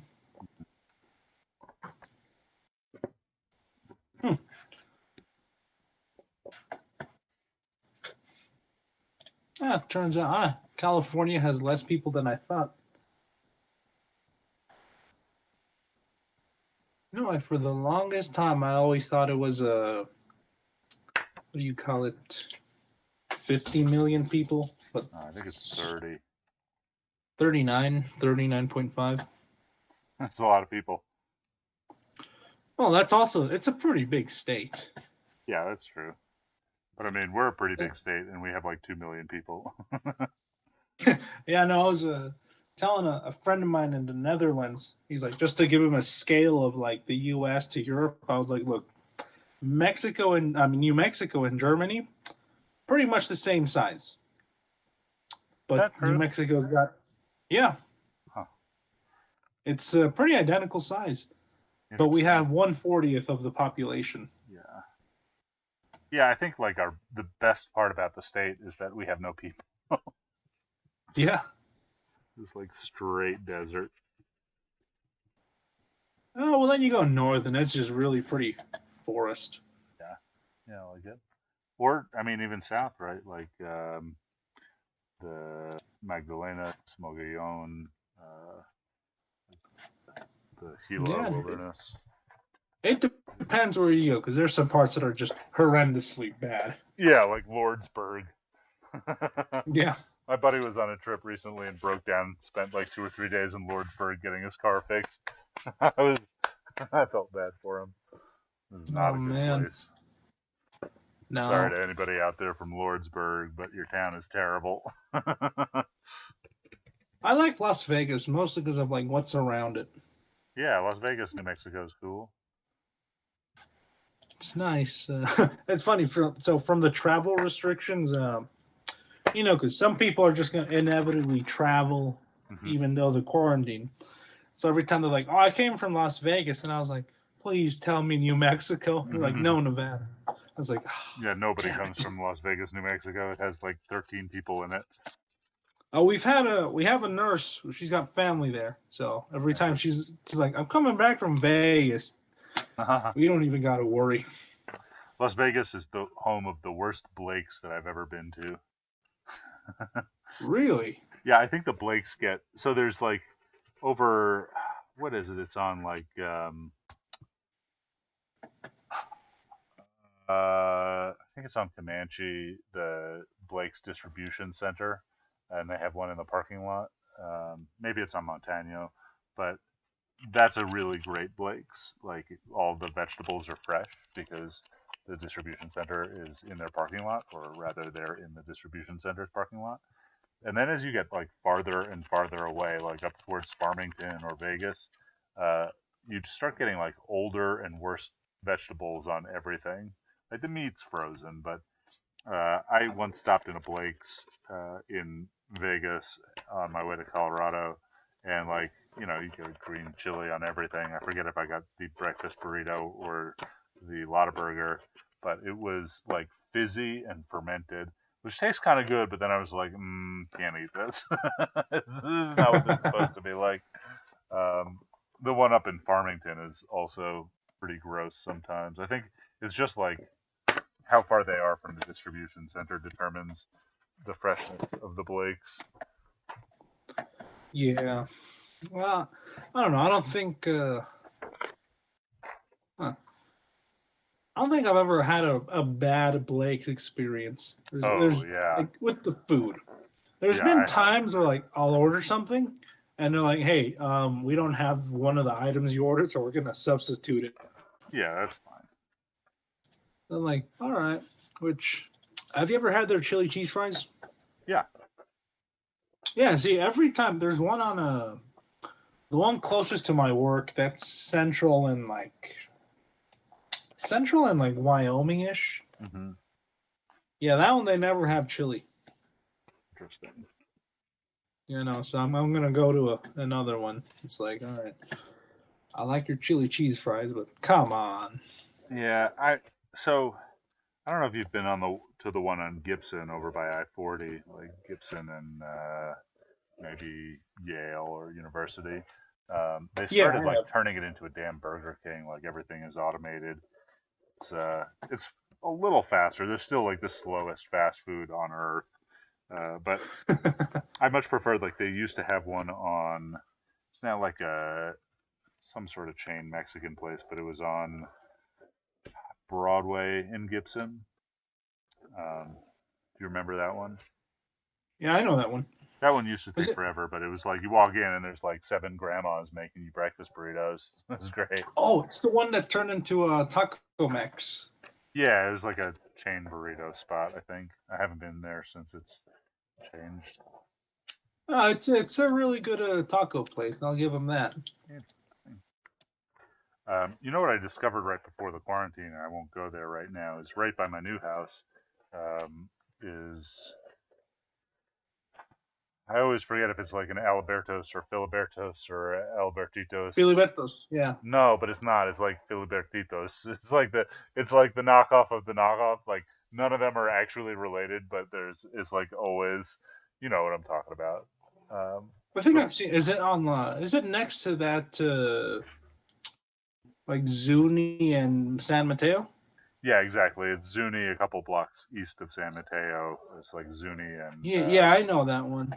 yeah, They I were really on and like the off, place. closed and open. Yes, I won't. I mean, they're a little dirty, right? Like I don't want to go there during COVID, but I discovered them like 2 weeks before the first lockdown, and they're great. They're a couple blocks from my house. I really dig it. I'm looking forward to going back there. It's so easy and fast. Yeah. God. I don't know like what that deal is. Why there are so many like fast food Mexican restaurants that's like Filibertos, Alibertos, Filibertitos. You know, like all of them. None of them are related. Some are good, some are terrible.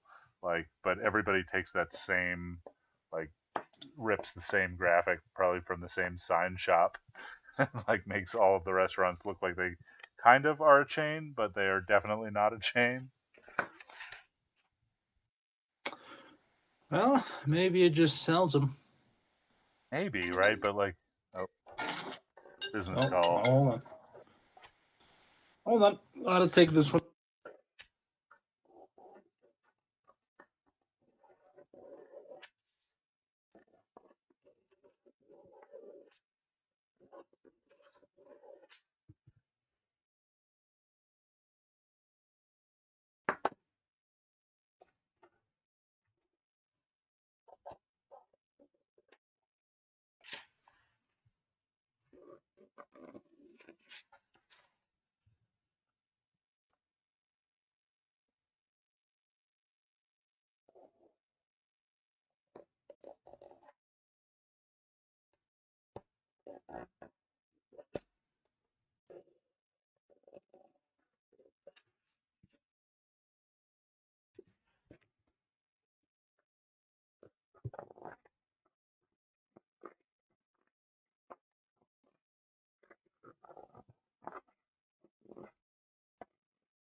Welcome to the sending stream where I send things for all day.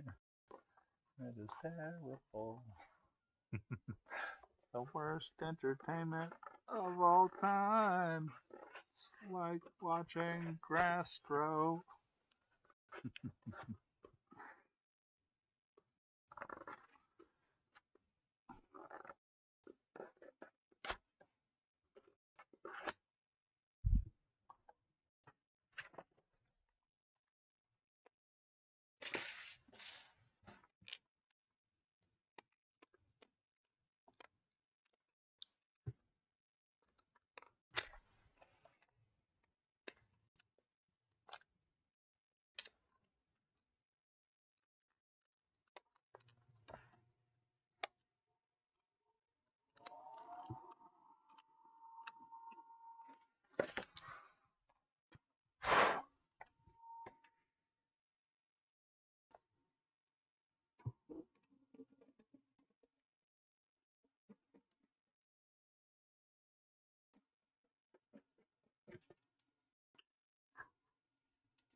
take a quick break, maybe restart some printers. Here is background music for Productions, Volume 1 by Mike Gutterman.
Can't get through a song. Can't get through a song? And we're back. I was just playing a song while I went to check some things. Ah. Trying to multitask, you know what I'm saying? Yeah. Talk.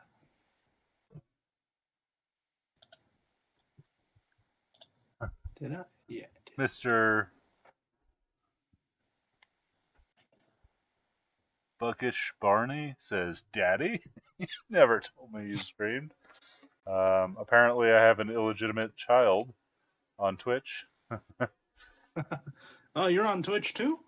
Yeah, I'm using Restream.io, so I simulcast to Twitch, Facebook, and YouTube. 3 Ah, platforms, I 2 see. viewers. I'm gonna go tell mommy. Mr. Buckishi Barney, if I'm saying that right, do I know you? Do I know your mother? Oh, mommy!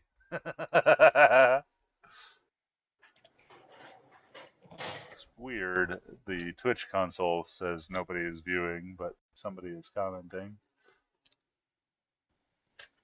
Huh. Yeah. Most Yeah, I boring don't know. stream on Twitch, for sure. No, I'm pretty sure there's worse. I've got to be in the top 1% of boring streams on Twitch. It's like us talking about where the best Blake's Lotta Burger is in Albuquerque, New Mexico, while I sand things. I can probably. I've seen someone. They're just watching it. Hoarders. You can't see the screen. You're just sitting watching them go like this for 4 hours. Oh, you're not boring, Daddy. Look what Daddy has been doing. That's great.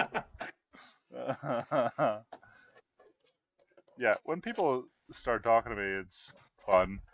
When nobody's talking to me, it's just a lot of sanding or whatever I'm doing. The quiet process. Yeah. I've been playing music, I but was- I've kind of ran through everything that Mike Gutterman has put online for free.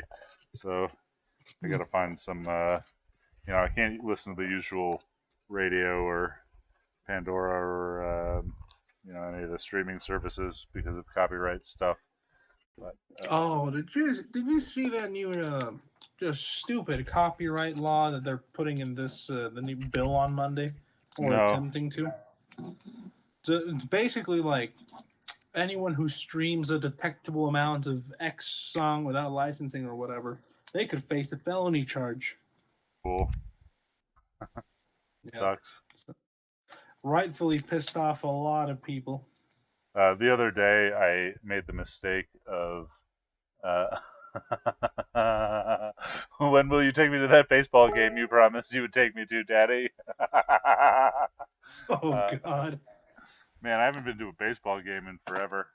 We used to live so close to the Isotope Stadium. It was good. You could get tickets for like $5, or if you bought $50 worth of stuff at Sprouts for a while, they would give you a free ticket. And so, like over the course of a month, I got They tickets did that for at everybody. Smith's too.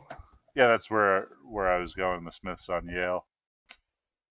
Yeah, no, I remember that. I've been to one baseball game. It was when I was about to graduate. Well, I guess past 5th grade or whatever. Uh-huh. That would have been 2008, I think. 2008 or 2009, one of those. Ever in your life? Yeah, it's just ever only been the one time. Yeah. I guess I've been to Yankees games and Mets games and what else? I went to some Cyclones games on Coney Island. Those were pretty fun. Not great baseball, but on the beach. I went to a couple soccer games on at the Isotope Stadium. Uh-huh. Which was a little weird because last time I was there it was warm, it was daylight, and it was baseball. Now it's cold, it's nighttime, and it's soccer. Huh. I didn't know that they played soccer at the Isotope Stadium. I didn't know either. I thought it'd be at the crappy football stadium they got. Yeah, right. The whatever it is, the pizza arena. No, I think that's the the basketball one. That's it. Yeah, I've never been to the Pit. I've been to a football game here. Okay, I had a friend who was a football coach here for a while.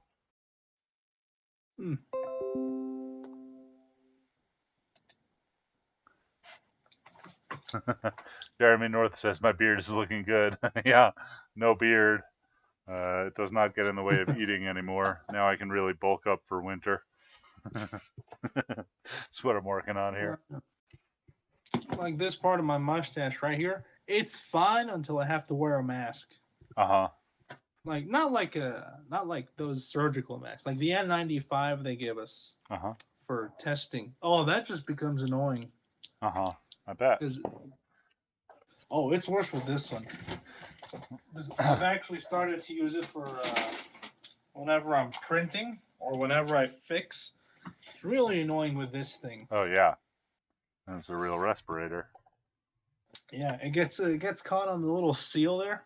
It's awful. Yeah. But it's so restrictive that like it barely bothers because you can't really move your mouth much. Yeah. Just because how tight it is. But when you can't, it just pulls. Somebody says, "Daddy, can you please pick me up from McDonald's? I'm starving." I wish. I haven't been to McDonald's in a year. Really? It's been a long time. I haven't eaten out in like 9 months. Unless you count one gas station sandwich that I had a while ago. We're backpacking up north of Taos. We came home. Oh, Starving. was that from the last time I went over?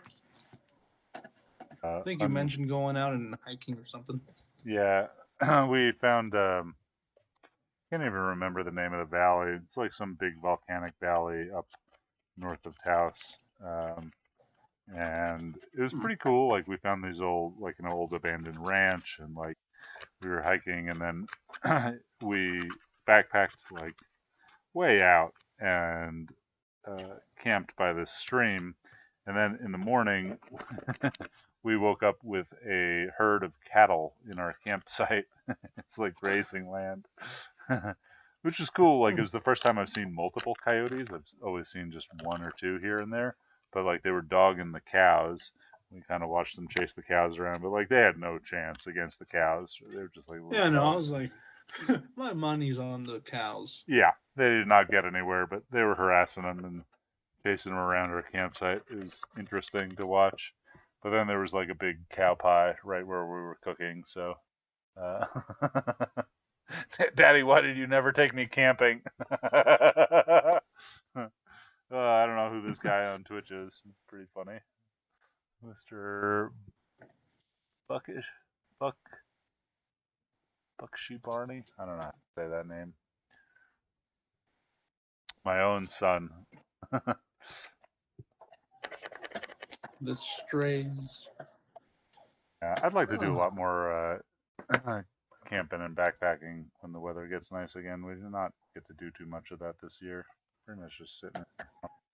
No, I was pretty shut in. Like when I got this new position at work, the following week I realized how much like because I worked just so much. It was like 50 to 60 hours a week. And we like cook and stuff there, so everyone eats there. And I realized like, damn, most of my meals came from work. Well, this guy says, "You know who I am, IRL." I don't know. Maybe I don't know my illegitimate son. It's unclear. It's like parental status doubtful. Yeah. I don't think I have any illegitimate children. I was not that cool in college.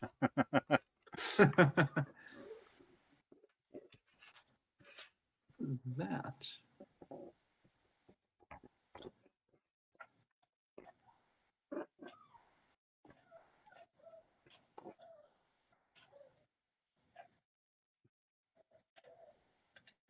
I remember one Sunday a couple weeks back, I was like, let me just drive through wherever US 550 may or may not take me. Hmm? And I ended Take up you all near the the way to Hemes Moab. reservation. Uh-huh. I like it up And there. it was nice, but my goodness, it looked you could tell they got hit pretty hard, sadly. It was With Corona, you mean? yeah, like the the little roads that you take that are on the side of like I think 17 that lead into like neighborhoods. Yeah. Yeah, they all had like cement barriers. They always have cement barriers, right? They don't want people like touring the pueblos just like looky-looing. Yeah, no, but like they spray paint like keep out, see testing center or whatever. I see. Usually it's like there's keep out, and sometimes there's like checkpoints to get into the Jemez Pueblo. I've actually never been Yeah. inside. I don't know any people who are members of the tribe, but pass through there all the time. Or used to. I know a couple people, but they don't live there. If they're our age, like there's not much doing out there. No. Well, I know. I know she tried to visit her family, for the holidays, but they're like, no. Yeah, yeah. Like you can Zoom. Look, you can Zoom, you can Skype, you can FaceTime, but you will not walk in there. Yeah. Cool. Daddy, why did you At say you would least be they're, back in 15 minutes to get fuel and you never came back? Oh God. Who is this? Do I actually know you? I don't think any of my friends are on Twitch. Just my illegitimate son, I guess. I tried to see a live stream like while it was happening live on Twitch once, and I was like, I'll just wait a couple days till it's on YouTube. This is not worth it. For whose live stream? I don't even remember. It was like 3 years ago. I found some. Yeah. It was like 3 or 4 years ago because I was still in high school. I see. You're such a baby. I found some Twitch streams that I really liked. I found that Scotty from Strange Parts is on Twitch, and he does a bunch of like electronics repair while streaming. And then there's also this guy called Lyle Forever, who he dresses up like a gecko with green face paint and a costume, and he has a call-in show, kind of like mine, although much more interesting. And he's like a gecko therapist, and he just gets people to tell weird stories while he's on a green screen. It's nice. Good channel. I think I know who was trying to watch. Who was Louise Rossman? Oh, he's on Twitch? Yeah. Yeah. Oh, I watch him on YouTube. I like Well, that at guy. least at the time he was. Let's see. Yeah, that seems like it'd be my type of Twitch channel. Just like repairing microcontrollers all the time. Yeah. Troubleshooting boards. No, he was telling horror stories about like, oh no, a Mac user did this and their computer got bricked, and I was like, I straight up spilled sweet tea on mine, and I just let it sit, and it was fine. Yeah, the letting it sit is the important part, as opposed to my mom, who poured lens cleaner into her MacBook Air recently, and then called me to tell me that she turned it on and it was making funny colors. Oh God! Yeah. No, like I spilled it on the keyboard. This was remember the 12-inch MacBook I had, the little tiny fanless one? Yeah. Yeah, it was into that one. I spilled it all over the keyboard. Nice. I got a bunch of napkins, a little bit of rubbing alcohol to like clean off the stickiness mostly. And I just let it sit open vertically for like a week. Yeah, that makes sense. Had a couple napkins under it to collect any of the gunk. Mm-hmm. I very carefully went through every single key and removed as much gunk as carefully as I could. Didn't turn it on or anything for like that week. Turned it on. I went to work. I turned it. I came back and I was like, "Why did I leave this vertical?" I turned it on. I felt one key sticking. I was like, "Oh, that's right," and it was fine. That's great. I poured a cup of coffee on a MacBook Air once, just totally messed the motherboard up. But it was on at the time, so that computer mine still was in on pieces. too. What was I doing? I think I was connected to my monitor, and I was either watching a movie or doing something for school, and that's when I spilled it. I got real lucky. Computer. Mr. Buckishy Barney says, "But after I won the lottery, you came running back. I wish Wish I had an illegitimate son who won the lottery. I would scam him so hard. Son, I love you all the time. Give me $1 million.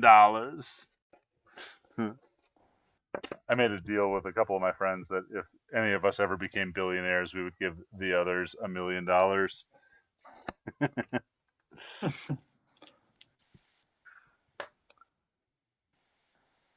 I think my friend Nathan and I, we just have that agreement.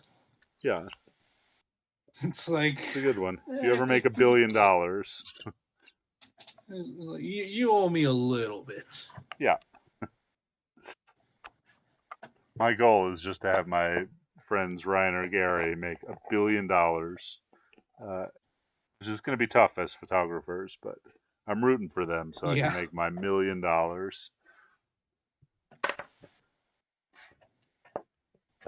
going to have to sell a lot of pictures.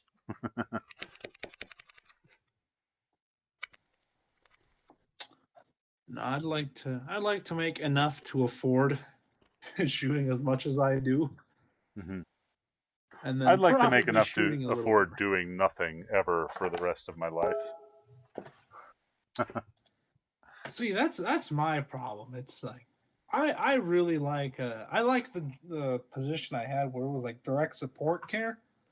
I really like that. So it's like mom was telling me, it's like you're gonna be one of those nurses, doctors, physicians, whatever, that kind of just die on the job. It's like not because you couldn't retire, because you'd just be dead bored if you did.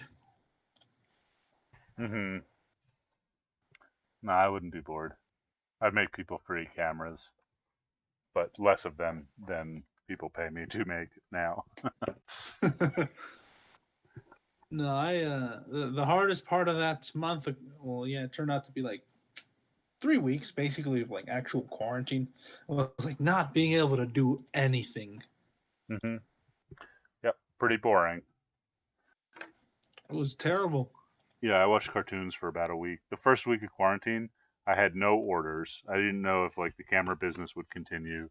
I hadn't gotten involved in the ventilator project, and I was just like, well, I might need a new job, but I don't know what that's going to be. So I'm going to watch cartoons for a week and see what shakes out.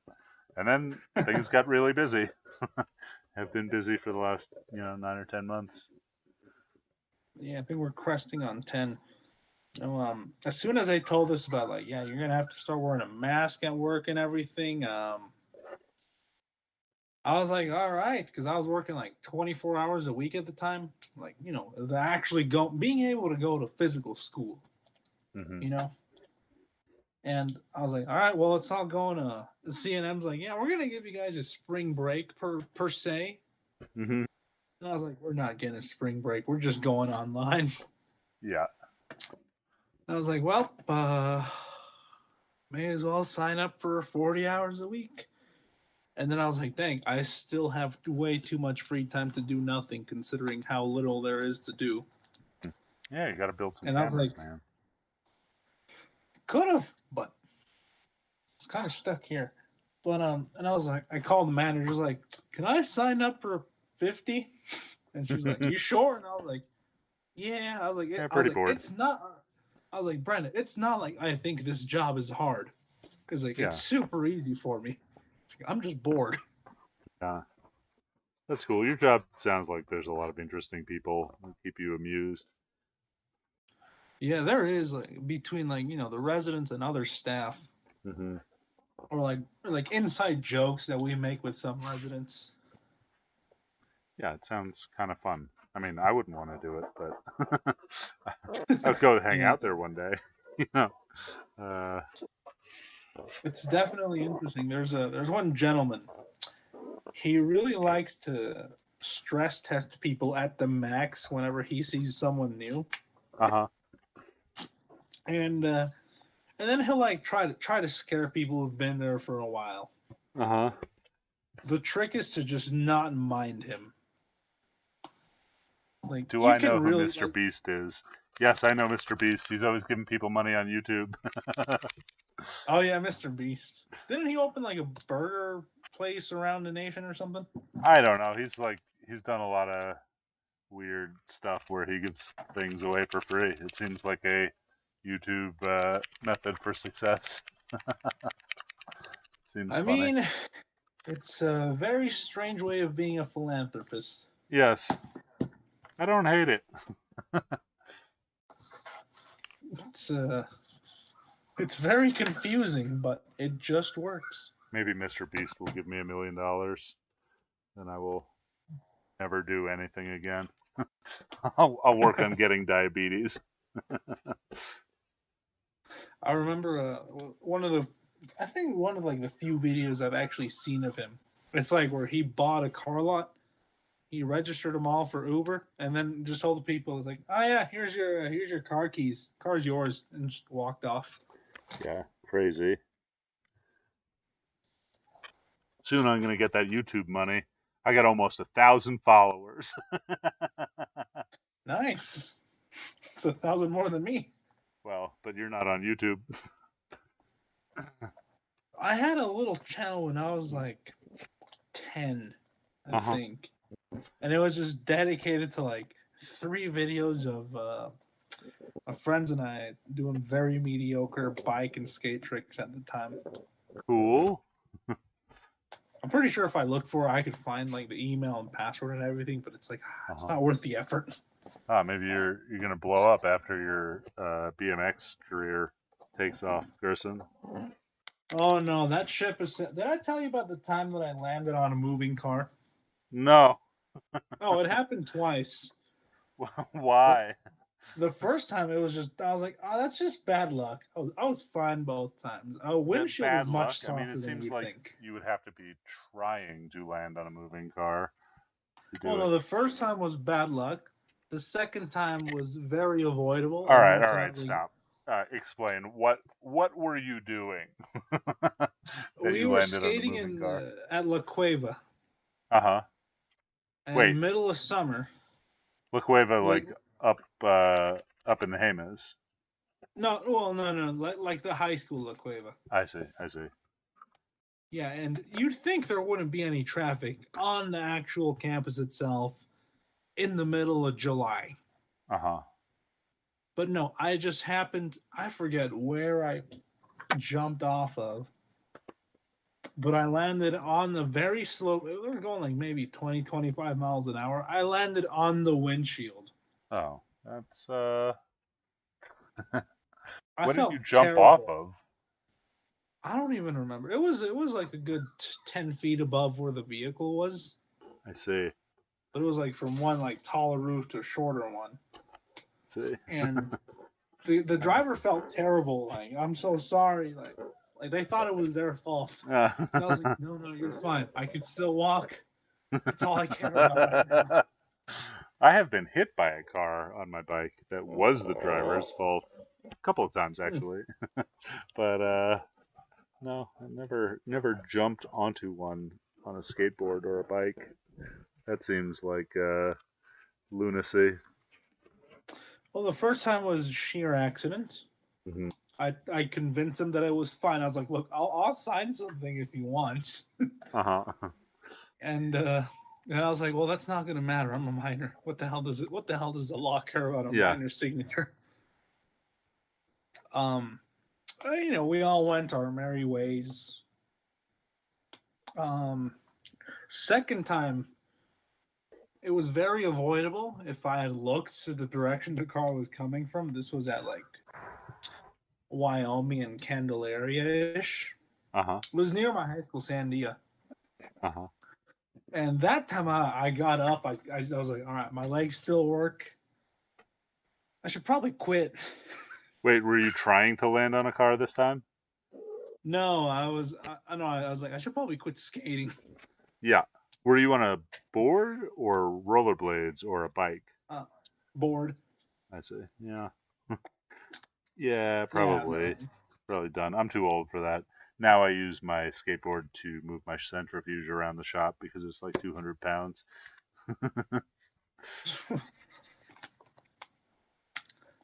Yeah, no. That, and then one time I was at Los Altos and like I left and like 5 minutes later there was one of those shootings that happened there routinely. Oh, geez. I was like, oh god, yeah, I should really just completely stop. Yeah, that sounds good.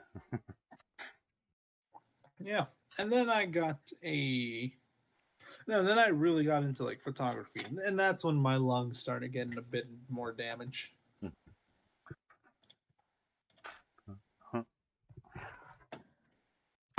And photography saved my life. Temporarily, or it postponed probably my death a little. Cool. Glad you're here, Gerson.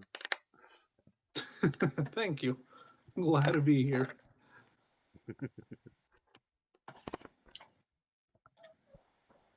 Well, I guess our next trip to the skate park is off the table. No, I'm way Well, too. I still go there every now and then and take pictures. See, yeah, I've seen. Like some I of think those. you've seen on my Instagram the pictures of that ticket at the skate park. Yeah, It that's was chill.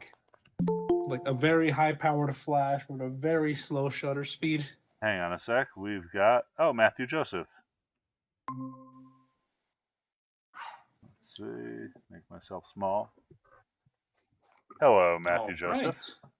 Do you know Hello. Gerson Rosas? Gerson, do you know I- Matthew? Hold on, I'm just getting my. Not sure. I should have been better prepared. So should I. Okay. Hey, how you doing? Oh, hi. What's going on? Are you building stuff? Are you? Yeah, I'm trimming and sanding upper film gates for the Mongoose by the hundreds. Upper film gates. Yeah, so the film gate's like this piece where the film goes through, and there's the lower half, and then the upper half goes into it, and then it makes something like that, and then there's a spindle assembly that sits in here and drags the film through the front and out the back. But, I've kind of made no complete mongooses. I've just made sub-assemblies for days and days and days. But like one day there'll be like a week where I just pump out 100 or 150 mongooses finally, because it's just a little to do. But this feels bad because any of these things that I'm doing should take 5 or 10 minutes a pop, and then in an hour or two, maybe 3 hours, I have built a mongoose. But I've been going at this for 2 weeks now, and I have 0 mongooses built. I just have boxes and boxes of sub assemblies. Oh dear. Lord. Yeah. Anyway, or what time is it in Australia? It is 7:11 a.m. Oh, good morning. Huh. Yeah. Oh god, it's 1 in the afternoon. Yeah. I didn't even know it was It's that late. it's early, and How- we've had Christmas and stuff, so I haven't been getting up too early. So getting up at 7's not good. Jeez. But I thought I was looking at the times that you've been on, and I thought, I'll just jump on and see if he's around, and Yeah. and there you are. Yep. Just sanding things over and over. In the Dactyl factory. Is there a name for your My building area? I call it it's the called- Cameradactyl Studios. Yeah. Yeah, it's called my garage. Yeah. Uh, Well, everything else has got a fancy name. I thought, there might be a name for my friend Joe calls it Secret Squirrel World Headquarters. yeah, that'll work. Yeah. Secret Squirrel World Headquarters. So what's going on in Australia? I saw you were like in the National Gallery and like out and about taking pictures again. That's yeah. great. Oh, look, it's Melbourne. Victoria's somewhat normal. It's like we're allowed to. There's no restrictions on travel within Victoria, and there's no, if you're inside, wear a mask if you can. But supermarkets and places like that are being strict with it and things like that, which is good. But other places are a bit sort of non-strict, Uh-huh. you could say. Fast and loose. Yeah, a little bit, but it varies. It varies a bit, really. So yeah, it was good to go to the art gallery for the first time in months. They've only just reopened, and it was nice to see some people, take photos of people. Normally, I think for the last year or since the start of the year, most of my photos have been people-less. Yeah, because I didn't feel confident. Well, not confident, but it didn't seem right taking photos of people. And because they just weren't around either. Yeah. Yeah. So yeah, it was interesting. So you sent me the link to your Christmas book, which I purposefully did not open because I wanted you to give a walkthrough on live stream. So for those of the 9 people watching and Gerson, I'm extremely unpopular. This is never going to be a popular stream, but it's been a fun place for people to hang out while I just have to sit here anyway. Yeah, well, that's good. Well, I've come to the realization recently that getting heaps of followers and likes and stuff is probably not the path to take, and I have been more so trying to. And it's going to sound stupid or weird, but cater for the people who currently follow me. Yes, that's why I'm doing this, right? Like the current followers can come. Yeah. Yeah, it's the path to having heaps of followers and stuff. I don't think there's a destination. I think it's all journey. Yeah, so I think even like the most popular analog like photography YouTube channels have like 200,000 subscribers, which is not really even enough to make a living. And so even I would like to not be famous, although famous enough to sell some cameras by now. But smash that buy button. yeah. This is what you need. But yeah, I think like I don't think I'll ever have more than like 1,500 followers, which is fine. But even if I could be number one in this space, doesn't really pay very much to. Yeah. So. I think it's a fruit. Like it'll if it's gonna happen. If you're gonna get, if not you specifically, but if anyone's going to get popular, it'll just happen. There'll be a thing.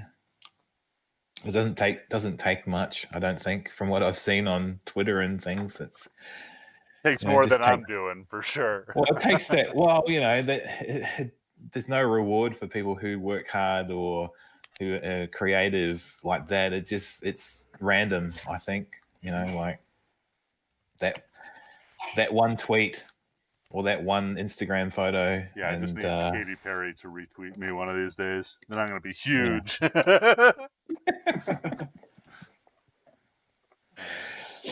Yeah. So, are you up for giving us a tour of this this book? I guess so. I haven't. I'm unprepared, as always. But I can. So the backstory is that I get one of these books every year in the mail, and they're great. It's like a year in review. Gerson, you should probably start doing this as well because you shoot so much.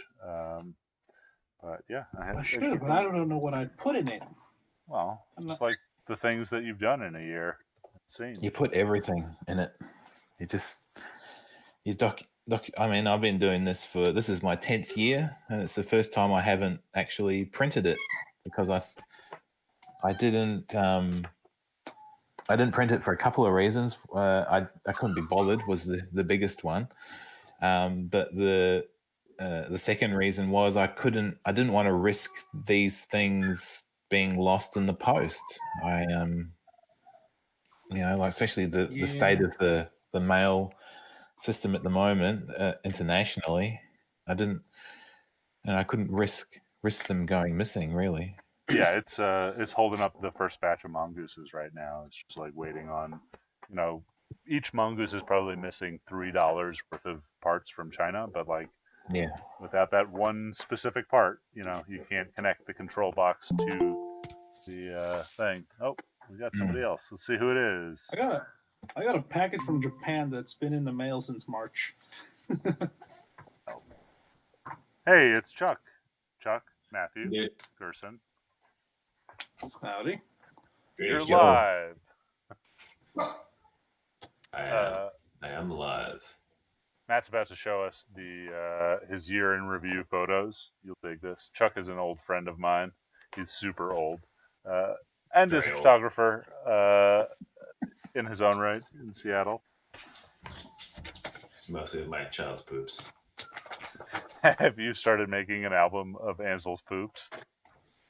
Not to be discussed or released for quite some time until he's old enough to be mortified by his father's behavior. That's great. You have to sign an NDA.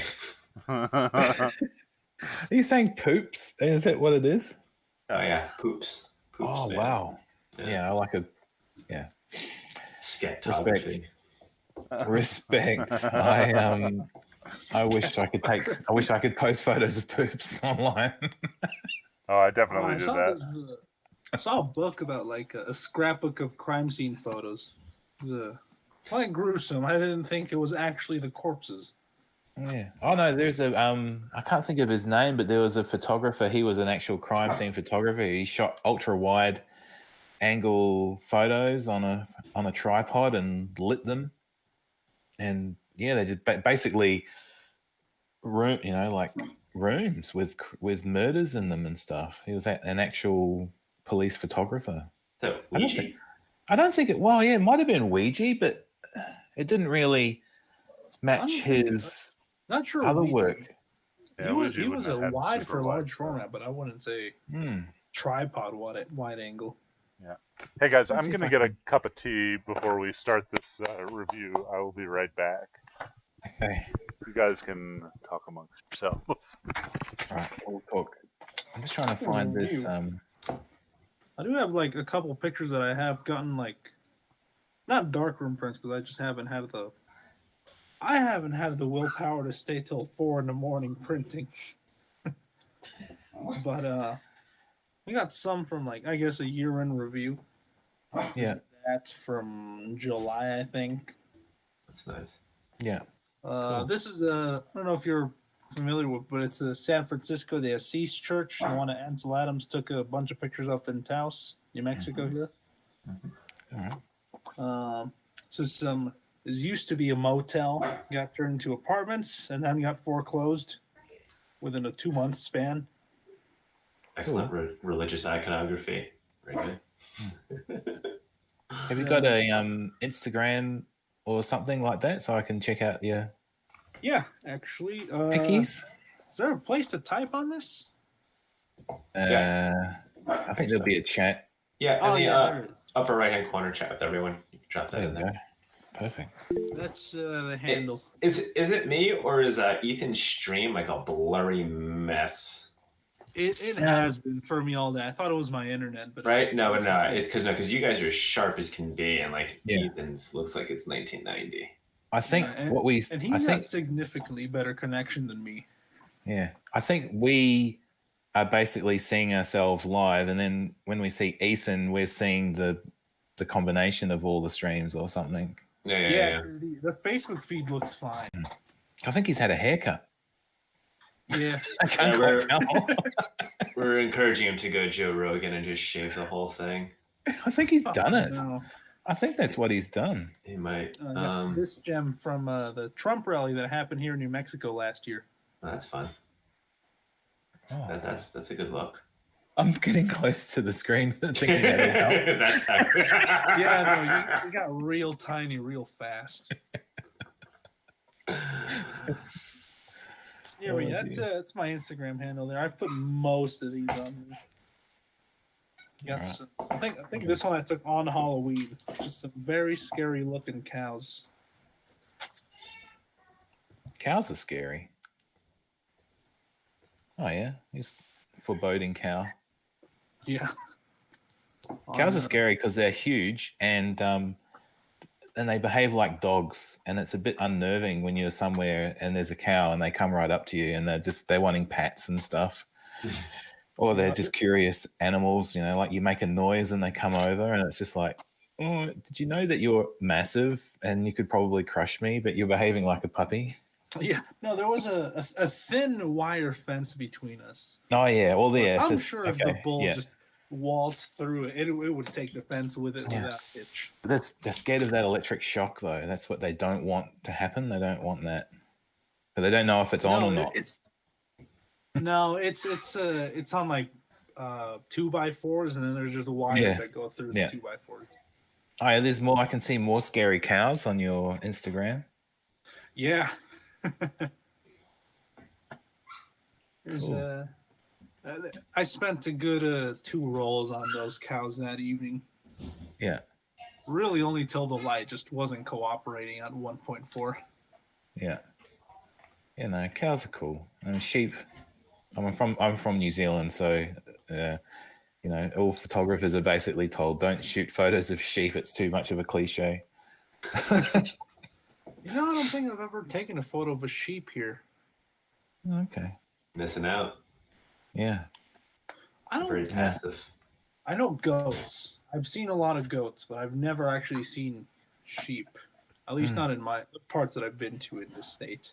Yeah, well, goat popularity is on the rise at the moment. Everyone loves a cute goat. Yeah, until you wake up with your neighbor's goats trancing around on the roof of your car. Yeah, I fucking hate goats. They freak me out. Those fucking eyes. You shouldn't have vertical pupils. No wonder they're Satan's spawn. Horrid little creatures and those ugly noises they make. They're delicious, though. They are truly delicious. Oh, I was going to say, they make great tacos. Goat curry, yeah. Oh, my God. Tacos. Fucking, I'll eat a goat all day long. Yeah. I guess I'm not on a stream with vegetarians then. No, definitely not. Goat cheese also for the vegetarians. The goat cheese. Goat cheese. Goat cheese milk, is excellent. Not very good. One of my favorites. It is delicious if you can get it. Fuck, I had to ask Ethan a question and the motherfucker has disappeared on me and I gotta go eat lunch. Oh boy. He's my resident engineer maker and I need him to rip off some German designs for me. There's a link in here. You guys can just like look at this. Yeah, well, you think. We'll make sure he has a look at it. Yeah, I don't even know he's gonna know what this is. Like half of it's in German, and there isn't sufficient context for this. Oh, it's not camera related. Oh, okay. It's like nothing to do with photography. Right. Okay. Yeah. But it's like really pretty German engineering. And yeah. I was like, hey, how do I do this? Maybe with plastic cheaper or something. I don't know. Right. Well, what is it? Are you familiar with Bitcoin? You've heard of Bitcoin? No, I know what Bitcoin is, but I've never had no connection. So if you have Bitcoin, there's and if you take personal custody, there's 12 or 24 words, right? That will seed a hardware wallet. It will seed basically like a dedicated computer that stores your Bitcoin or stores your access to Bitcoin.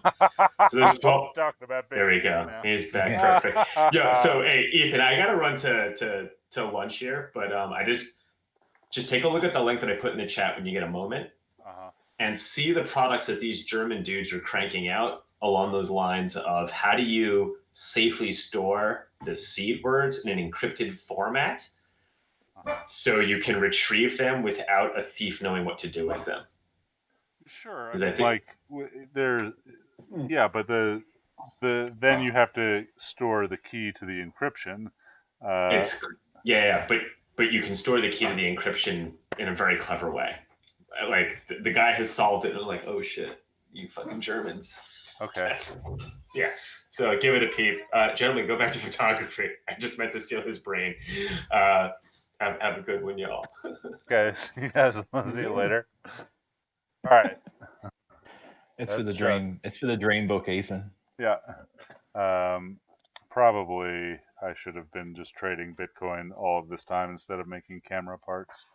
Would have been smarter, but you know. That's your way to $1 million. Yeah. No, stamps. That's the thing. All right, so now I got my tea. Lunch can wait.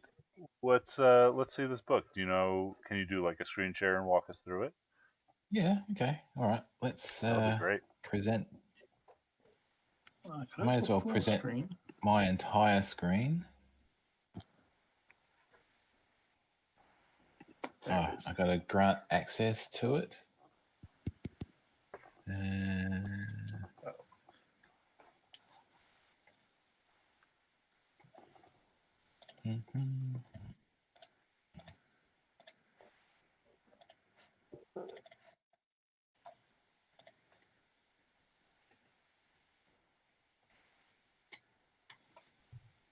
Google Chrome would like to be able to record it. Oh, now Chuck's going to steal your Bitcoins. Google Chrome will not be able to. Oh, I've got to quit and reopen, so I think I have to exit and then come back. Okay, we will be here. Matthew's the webmaster of the Sunny 16 podcast. Is kind of how we know each other. And the first person. I knew I recognize his voice. Yeah, the first person to get a Cameradactyl OG is actually the guy behind it. Oh, okay. Okay, I see. Now I do remember him. Well, at least much more. Much more than I thought. You will remember now. These books are really great. I keep them actually the other years right here on my desk. I have let's see, these guys. Oh, all right. We're on this year's. Oh, there it is. Let me actually pin you, and then Gerson will be small.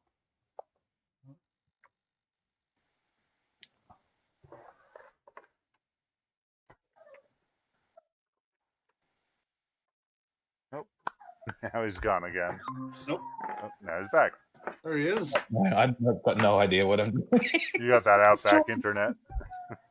Did you hear me before saying, am I presenting? Nope. Okay. No. Good. So if I go present now, and you were presenting before. Yep. Okay. All right. Is that working? Yes. There it is. Oh, there's a bit of a delay. Yeah, just, don't watch me on the stream. Watch just the. Okay. Right. Okay. So, okay. Cool. All right. So that's the front cover. It's you'll see it later on, but that's a Keith Haring painting in a gallery that I got rid of and then replaced with my own work of art. The symbol is, each year I have issues naming the book. I don't want to use a traditional naming convention. So this year it's Unicode, and Unicode for 2020 is a dagger. So this year's book is called a dagger, or Unicode 2020. Cool. You know, I grew up in the Bronx, and I went to school in Spanish Harlem as a kid, and every day we would drive past the Keith Haring Crack is Whack playground on the way to school during the crack epidemic of the 90s. Nice. But there's actually a couple of original Keith Harings in Melbourne. He did come here at one point and paint a couple of murals. So there's quite a bit of street art from various people in Melbourne. There's dedications dedicated to me because making the book was really difficult and time consuming, and I've had some issues with concentration and stuff this year, so well done me. Did you want me to read I don't Yeah, really want to please. read my my introduction. Read us the intro, Matt. Oh my god. Okay. All right. It says, "Oh hi. If you're wondering about the title of this book, it's a dagger. Every character and symbol a computer uses has a Unicode code, and the symbol associated to the code 2020 is dagger. It somehow seemed fitting for this year. I'm still running out of ideas for how to represent numbers. If you have any ideas, please contact me. Welcome to the 10th year of this Christmas book / newsletter / show off book thing. What an absolute shit-filled dumpster fire of a year, eh? The book really nearly didn't happen because I couldn't be fucking bothered. No enthusiasm for much of anything this year apart from working, and somehow managed to get a new job. And drawing and eating. Highlights of the year included nothing. Joking, not joking. Highlights of the year included my 40th and the X-Pan cake, surgery, eating, drawing, Zoom dinners, and chats with friends, playing too many video games, getting angry and crying for no good reason, FOMO, seeing the water for the first time in months, real and virtual photo walks, our big road trip into the country, of which the photos will be in next year's book, and of course, not catching or being killed by COVID. So what sort of photos should you expect this year? Hard rubbish, of course, well, drawings of hard rubbish. Anything within 5Ks of my house, dead things, people at the art gallery, me, in brackets, no full frontal nudes this year, lucky you, and other stuff. Have an okay Christmas and an okay New Year. Cheers, MRJ, www.phototech.com. That's a great intro. And yeah, not Corona. All right, so here's a so yeah, I started off with 2 photos. The book starts with photos that I took between when I finished last year's book and this book. So I shot this late last year while on a photo walk with a friend. Can you see my cursor, or am I wasting my time? Yes, we can. I can see the cursor. I can see the cursor. All right, good, because I'm doing the thing that I do when I'm in meetings and watching movies on my computer. Is like I'm moving it around stuff, or that works. Poking it up people's noses or whatever. So yeah, this is shot on my old Yashica D TLR, and this one's a selfie in my bathroom, which I do. One of the things that I do. This is these are my favorites. This is my X-Pan birthday cake for my 40th that I had at the start of the year. The last, at one point, it felt like it was the last birthday party ever. Maybe I can zoom in a bit further because of how I lay out the. Oh, that's too much. Yeah, it was a chocolate red velvet cake. It was delicious. I did eat it. I couldn't finish it because there's a lot of cake, and you get tired of the same thing. And that's basically on the outside. It's basically just pure sugar mixed with plasticine, I am sure. And one unfortunate side effect of eating a lot of black icing. I don't recommend eating an excessive quantity of black icing. It will color your poop for days. So if you want bright green poop for days, eat a shit ton of black icing. And there's some rolls of Agfa Ultra 50 in the front, and what you can't see around the back is some rolls of Kodak BW 400 CM. Wait, are those also cake, or those are actual rolls of film? They weren't cake. They were just like solid icing. So once again, black. If you want black poop, go nuts. I like this one. Yeah. Well, that's a Cameradactyl shot. I didn't use it enough this year, as I mentioned in my comments, but I mean, you didn't get to use too many cameras this year. I did go out I did a virtual photo walk with a friend of mine. I took the Cameradactyl. This was sort of 3/4 of the way through the year. and I used Fomapan for the first time and developed it what I thought was normally, and hardly anything came out of the developing, and that really pissed me off. Mm-hmm. You know, I did everything by the instructions and didn't get any results. So foam is hilariously inconsistent. Yeah, even within the same 100-foot roll. I should just stick with HP5. I mean, that's what this is. It works. But yeah, this is a petrol station near my house. It's not owned by a chain of any kind. And I don't like getting petrol there, even though I want to shop local and support local businesses. I don't like getting petrol there because the guys in there are too blokey. What does blokey mean? Well, you know, you walk in there and you've obviously just interrupted them from building a car, I see, or something, and they're like, you know, "G'day, mate. Oh, you just got some fuel," and you know, it's something like it feels like something out of Mad Max, but in the suburbs.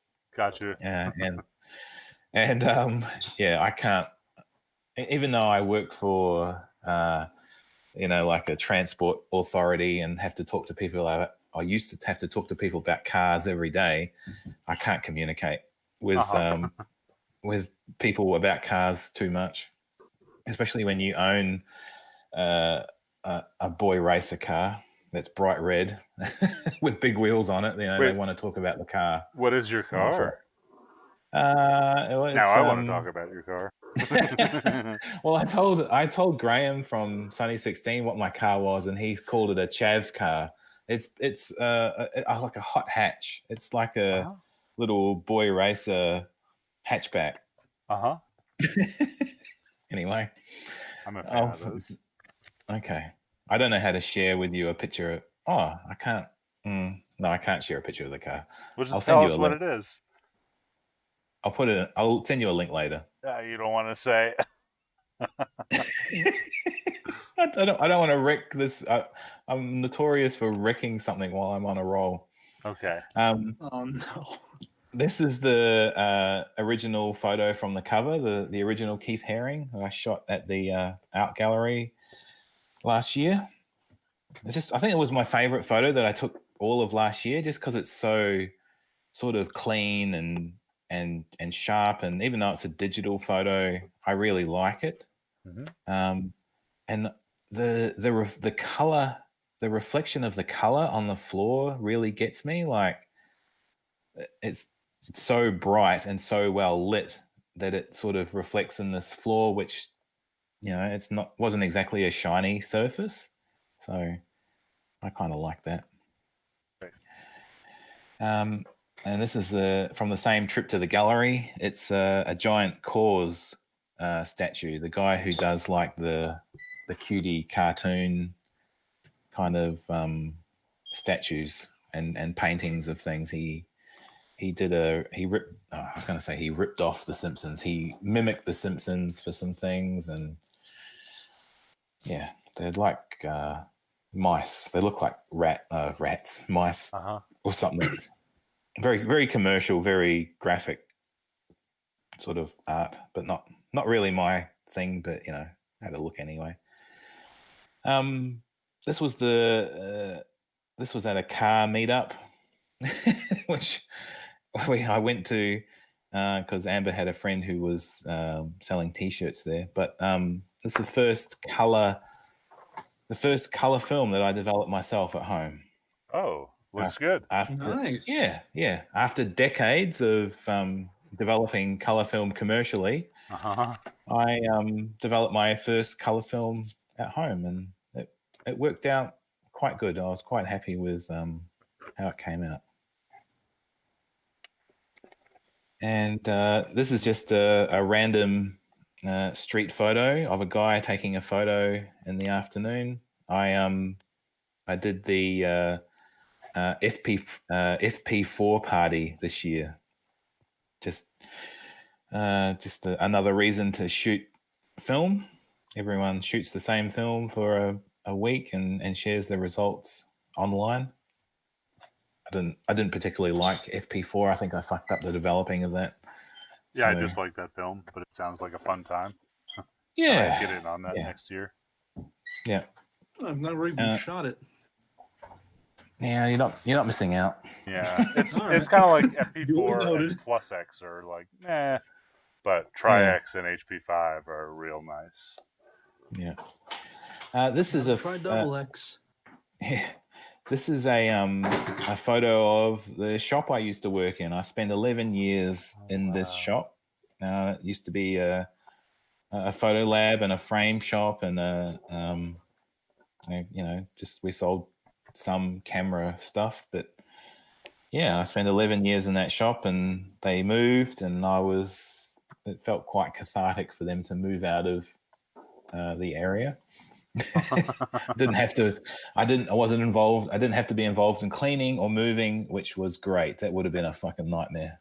Moving, $250,000 worth of print equipment. Mm-hmm. It's not fun. Lord. Here's a selfie of me in the hospital.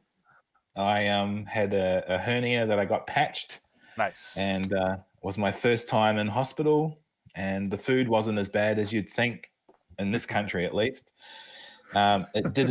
Unfortunately, it didn't cost me thousands and thousands of dollars. I'm sorry for you guys. Yeah. With your health system, it cost me $500. And well, Ethan, like I said to you, if you want to move to New Zealand, we can get married, and you'll be all right. I might take you up on that. We'll elope. And I had so much pain in my arm because they filled me full of gas, and the gas apparently always goes into your right arm. It's one of the weird things about the human body that I found out. It always goes into your right arm, and it feels like you're having a heart attack, but you're not. It's just gas. Huh. And I was in so much pain, and I was like, "Oh, I'm in so much pain. I think I'm having a heart attack." And they're like, "No, you got gas." I went, "Oh, okay, all right, I'll live." It'd be too much of a coincidence to be in hospital and have a heart attack. That might be a bit weird. This is a panoramic photo I took on a $10 panoramic camera. Mm-hmm. For the Matt Loves Cameras, Matt Loves Panos contest. It's not Matt. I'm not the Matt that organized it. There's another Matt. He's way more annoying than I am. But yeah, we had a little contest and judged all the photos, and everything was shot on a plastic, fantastic panorama camera. Had to have a fixed lens, no flash, no power source, and be completely plastic. So wait, what do you mean no power source? Well, no flash, no meter, no anything like that. Yeah. Well done. Yeah, and that was a shot I took. It looks very cinematic. Yeah. I never, I'm a camera snob, and I, for the first time last year, I bought a Holga ages ago and pretty much immediately gave it away. Mm-hmm. But yeah, that was the first time I'd really played with plastic cameras, the panorama camera and the Vivitar ultra wide and slim. They were a lot more fun than I thought they would be.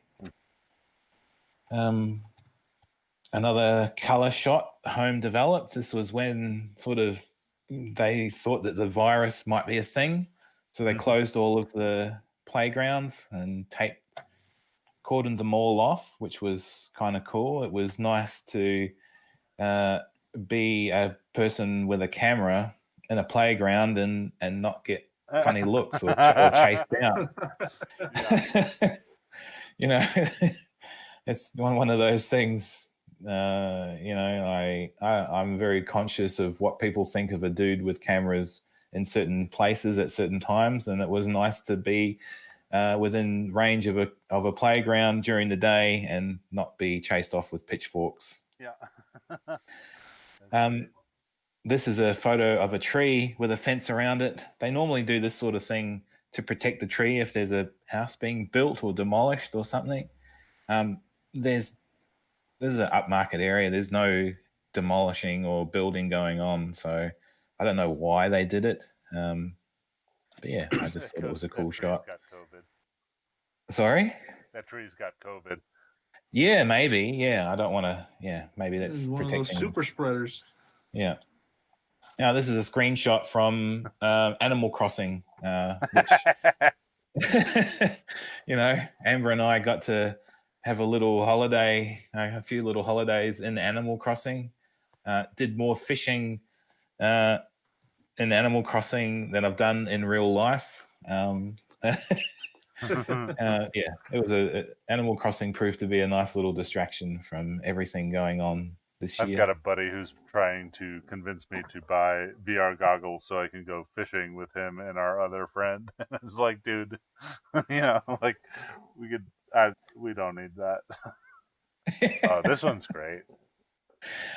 This is probably one of my favorite photos of the year. It's a dead rat in my front yard. It Really? looked so peaceful, and yeah, it just looked peaceful, and the sun was setting, and the light was amazing, and you know, it didn't have any flies on its eye or its butt yet, so it was pretty fresh. And I just gave it a little flower and took some photos of it, and yeah, that's pretty much the story of that. Ooh, this one's nice. You know, we went to a computer shop to buy some bits and pieces for Amber's computer, and this was the car park. It was my shadows over here. Yeah, it's just that diagonal afternoon light that, you know, it's hard to take a bad photo in that sort of light, and that's sort of proof of it. I love that, the way like the chair and the shadow of the chair sort of sit in that angle. It's great. Yeah, no, it's just one of those things. Rain you know, pipe just cuts it off perfect. I've got it's just a nice. It's hard to take a bad photo in nice light. That's one of my things. One of my sayings. I would generally agree, but I think I could probably disprove you. Pretty. Oh yeah, no, I could prove myself wrong in an instant. But one of my favorite subjects is what I call a car park upper. Tops of car parks have got lots of nice paint and things going on that people generally don't see. They go into a car park and they just want the car park that's closest to the ground or closest to the level that they can get out on, and the uppers often get ignored. And this is a new car park sort of in my neighborhood. It's nice and bright and green, and you did a bunch of really good sketches of these too. Yeah, I did draw this exact photo. But yeah, there's the other photos in the series are in my Dropbox folder labeled "to be drawn." So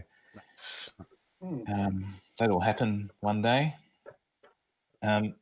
I call this photo proof because yeah, it's gruesome. Good Lord. I mean, we long suspected that there were foxes living in our area because I live near a train line, and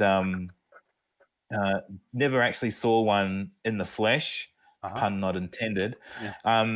But then when COVID hit and the trains were, there was less traffic and there was less trains on the train line, they started coming out more. And I actually saw a fox during the day for the first time. I'd seen one at night once. I thought I'd seen one at night. I saw a thing that I thought was a cat, but kind of walked like a dog and had a big bushy tail near my front door. But seeing this on the side of the road was proof of. So are foxes native to Australia, or they were brought in? No, they'll be they're considered pests. Yeah. Yeah, and they're responsible for killing a lot of the native wildlife as well. So some places, mostly islands around Australia, boast being fox-free. I think they actually brought them here to hunt them or something stupid like that too. I think that's yeah. what The happened. English love hunting foxes. Yeah. This is another car park upper shot on the Cameradactyl OG. Oh, cool. First color shots developed through from the Cameradactyl. So the first 4x5s that I did, it was sort of the middle of winter. I had received the film and chemistry and the sous vide. I was all ready to go, but I didn't have any sunlight. And I remember this particular, and I was working a lot, and the winter here, it's basically I was working during the daylight hours, and I had an afternoon off, and the sun came out, and I just basically bolted, and I left the house so quick I forgot to bring a viewfinder with me. So this photo is 100% using the Force. Well framed. Yeah, I know, right? Well, I've taken so many photos of this bloody. I've taken so many photos of this bloody box on top of a car park, and I'm pretty good at judging. Although I wasn't as close as I would have liked, I'm pretty good at judging with ultra wide lenses. So, it worked out. Quite happy. I thought I'm not going to go. I can't risk, even though it's like $8 a shot or something. I thought I can't risk waiting any longer to shoot color. I have to do it. Were these slides or negatives? Negatives. It was portrait. Yeah, fancy. Yeah, I think someone once told me that if you develop your own slide 4x5s, you might have been talking about 8x10s. I'm thinking 8x10 developed at home works out to be about $20 a shot if you do it yourself, or something like that, including the film. That was a few years ago, so it could be a lot more now. But yeah, $6 a shot. Oh, I didn't mention it in the comment. Okay, I'll remember that for next time. Yeah, I think it was worth $6. Yeah. This was from shot on the X-Pan from a little trip we made down the coast to a little coastal town. It was, you can see the bromide drag at the top from me over developing or under developing or just being too rough with the film. But yeah, that was just before we had proper lockdown. So it was like, at the time we thought, this is just a normal sort of day out. But it turned out to be something that I thought about a lot while we were in lockdown. Yeah. And that's another shot from that same day. Yeah, that's a lovely one. Yeah, thank you. I've even though I've developed films nearly my whole working life commercially, I've never really done home developing. I've never had a need to. So I've been slowly refining my home process for developing. This one's a bit dark normally for my taste, but it kind of works with that shot. And this is a photo I took in downtown Seattle. I remember these. I thought these were great. And then you told me they were all out of a video game. I couldn't you were tell. Like, what did you say? You said, I guess video games aren't like Mario anymore or something. Yeah.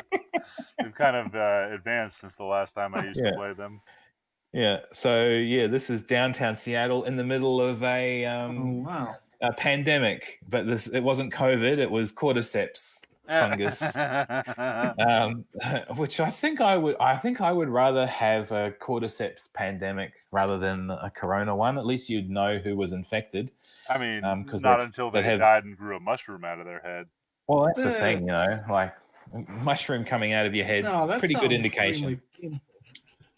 Yeah, you should look up cordyceps like- fungus. It's a real thing. It takes over insects and makes them go crazy and do weird things. And one day it explodes out of Mostly ants. there. Imagine getting dementia in a week. Horrifying.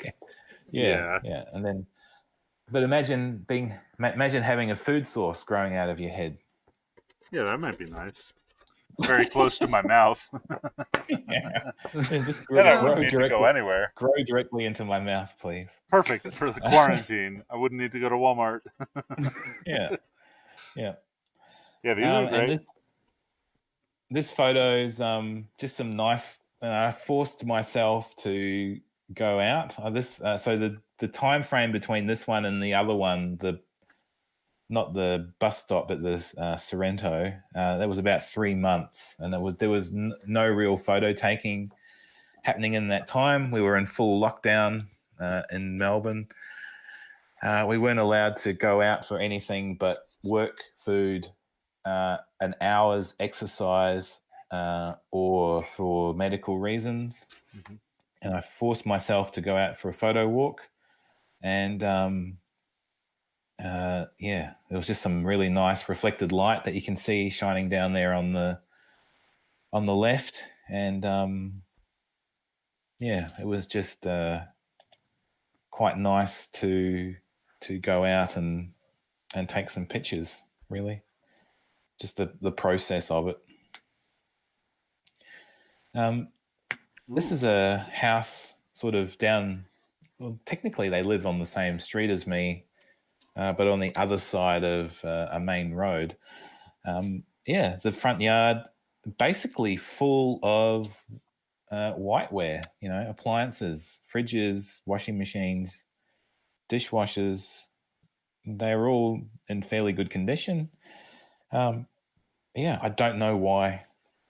I was going to investigate further, but this over here is a security light with a security camera built in, so I thought, there's probably a reason why there's a camera watching over them, so I didn't go in any further.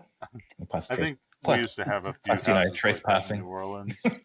Yeah, I think probably people have home businesses like buying or getting broken appliances, fixing them, and selling them.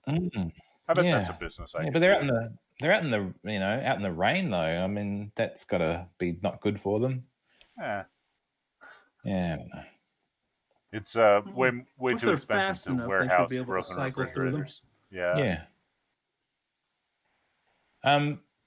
This was just a street sort of photo I took on my little XF10 Digi. It was a weird situation. I had the afternoon off work again. The sun was out, and Amber wanted me to go and pick up her new shoes from the shoe shop. So it was like an adventure into another suburb. This suburb was right on the border of kind of our 5K limit. So it was very exciting to wander around. I like how the pole and the stop sign and the blazers in the window are all like echoing the same color, and even a little bit that looks like a no parking sign or something. Yeah. Great. And the flash fired on the camera as well, and that lit up the stop sign. So it was already quite bright. That's what's so vivid. The flash basically, set off the reflective properties of the sign. So it was just kind of like I'm standing in front of a park bench, and there was a girl sort of 2 meters away from me with her lunch, and I didn't really see her at first. That was obviously her spot during, she worked somewhere locally. It was obviously her spot to have lunch, and I was I apologized to her. I said, "I'm sorry for taking so long, but have your lunch now." Yeah. This photo I took in New York. This one with the bus. 10 years ago when I was on holiday in New York City. This reminds me so much of elementary school for me. Oh, that's awesome. Yeah. So like you posted that series of like the outtakes, which I was like really in love with those. They were looking back at like okay, 10 years ago was still 15 Yeah. years after I went to elementary school there, but like, I mean, that looks like my elementary school and my school bus. Yeah. Yeah. Is that a school there? Looks like it. Okay. There were a couple of buildings. I mean, that was not my elementary school we're looking at, but in Spanish Harlem, there were a bunch of school buildings that were like identical, and they were probably turn of the century. And you know, if you see them, you know that it's a New York City public school. Okay, cool. I didn't even know. I mean, it makes sense now, but yeah, this was just just down the road from where we were staying in the Lower East Side. Listen to me sounding like I know what I'm talking about with New York. Dude, I mean, these are excellent photos, and like, not only are they good photos for me, they were like very personal. Took me back to a place that I can't visit nearly as much as I would like. Yeah. Well, you know, New York for me was like, well, I mean, for everyone, I think it's photography mecca. You know, you go there, and I originally was going to go to New York. I was I was planning on going to. I was starting to plan a trip to New York at the end of sort of the start of 2001, and then that thing happened. Yeah.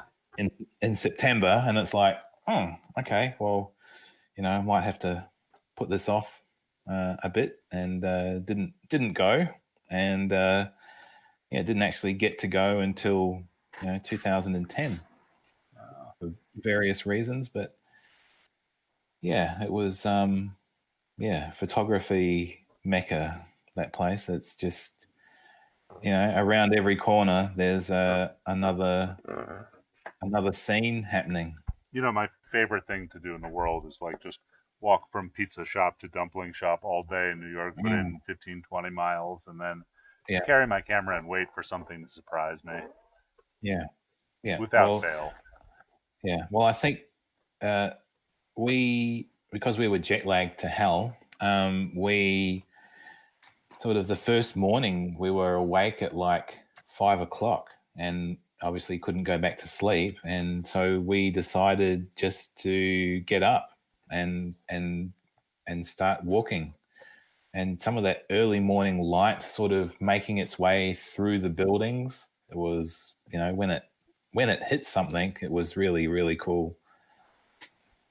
And I think I took you know, like 3 or 4 rolls of film on multiple cameras on that first morning walk. Mm-hmm. There's not amazing photos, but just one day during the middle of lockdown, we went for a walk, and we came across a fish and chip shop that was open, and it happened to be near a very large park, or it's probably more of a reserve, like a reserve more than anything. So we bought some fish and chips and a couple of drinks and went in the park and ate them illegally. And it was probably the most fun we'd had in months. Just sitting on a park bench, trying to not be seen by people walking past, which didn't work. You degenerates. Eating fried food. Wait, why was it illegal to be in the park? It wasn't illegal to be in the park. It was illegal to be stopping and eating or sitting. Because of lockdown. Yeah, because of lockdown. We were in like 100, full lockdown at that point. It was, but we weren't near anyone. We weren't near a walking track or anything. So, but that would have been if the police were there, it would have been a $1,500 fine. Oh, man. For doing that. And it would have been worth every fucking dollar. Yeah. This was a forced photo walk I went on. By forced, I mean Amber basically said to me, "Get out of the fucking house." I've gotten that a few times. It's probably been a week since I've left the house and taken on the Voigtlander and the 12mm. This is like a display home for a.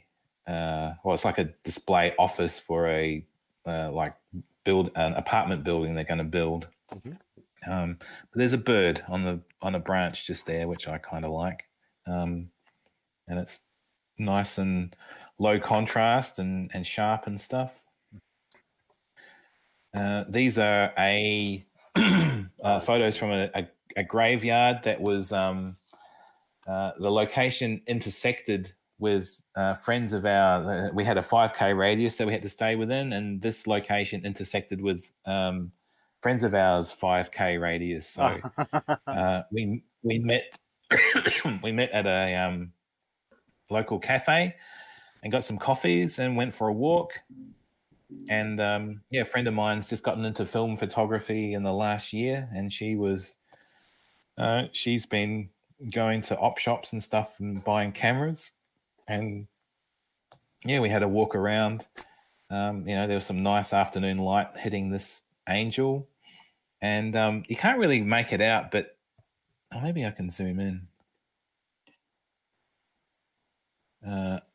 This is someone's memorial, and that there's like an ancient doll here, plastic doll that's just decomposed. It's, the plastic's gone all brittle from, years and years of sunlight on it. And it was basically, I didn't even want to touch it. It's just basically fallen apart.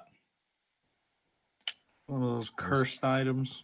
Yeah, no, it was creepy as hell. I didn't, graveyards aren't the coolest place to hang out, but there's some interesting we have a lot stuff. Of roadside, like they call them descansos here, where like people died. They'll make memorials on the side of the road, but they're like all over the state. Really pretty cool. I've shot a few pictures of them, but I saw one guy on photo.net did like an entire series on descansos that I really loved. Yeah. Well, a guy I know, or a guy I used to know who was a photographer and a policeman in New Zealand, he used to take photos of them when he was driving around and actually had an exhibition of, roadside memorials. Then he took it a step further and he actually put he was very big on road safety. He put a crashed car on the side of the road and had some people pretend to have a funeral on the side of the road as well. And that got a lot of attention.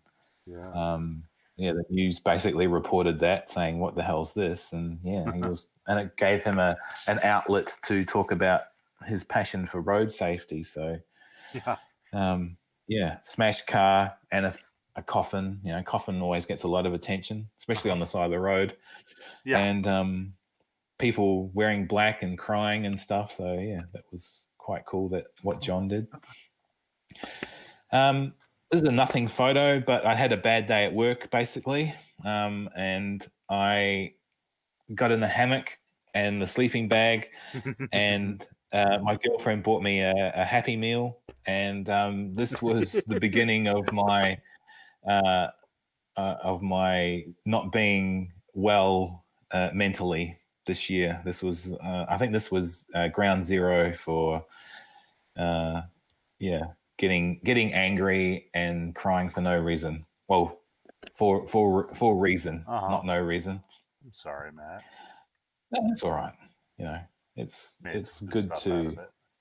It's good to. I mean, I haven't been scared of talking to people about it. So, I don't know what it's like in America, but here there are lots of people you can talk to if you're not feeling well inside, not necessarily sick, but you're having some issues. There are people you can contact. This is another nothing photo, but no, this is one of the best. I love this it. This represents how many days? I think I wrote it there. 105 days of lockdown. This is the night we were allowed to leave our 5K radius, and we went and got fish and chips and sat by the water and we watched the sunset. So you really are trying to sell me on fish and chips. It's one of my favorites. I'm gonna go find a recipe. There's not too many fish and chips out here in the desert. Yeah. It's just Yeah. I think I'll just make my own. That looks delicious. Yeah, Yeah. looks great. Yeah. I love It's, like the flash balance and the colors. It's like this Yeah. is actually a winner of a photo, I think. Yeah. And it's just my dirty old Chinese phone too. It's nothing special. It just happened. But yeah, that was that's in the book because of the moment. So this is I'm wearing one of the t-shirts right now. I've worn nothing else since I bought these 3 t-shirts from Are these Mike Adam. Padua? Huh?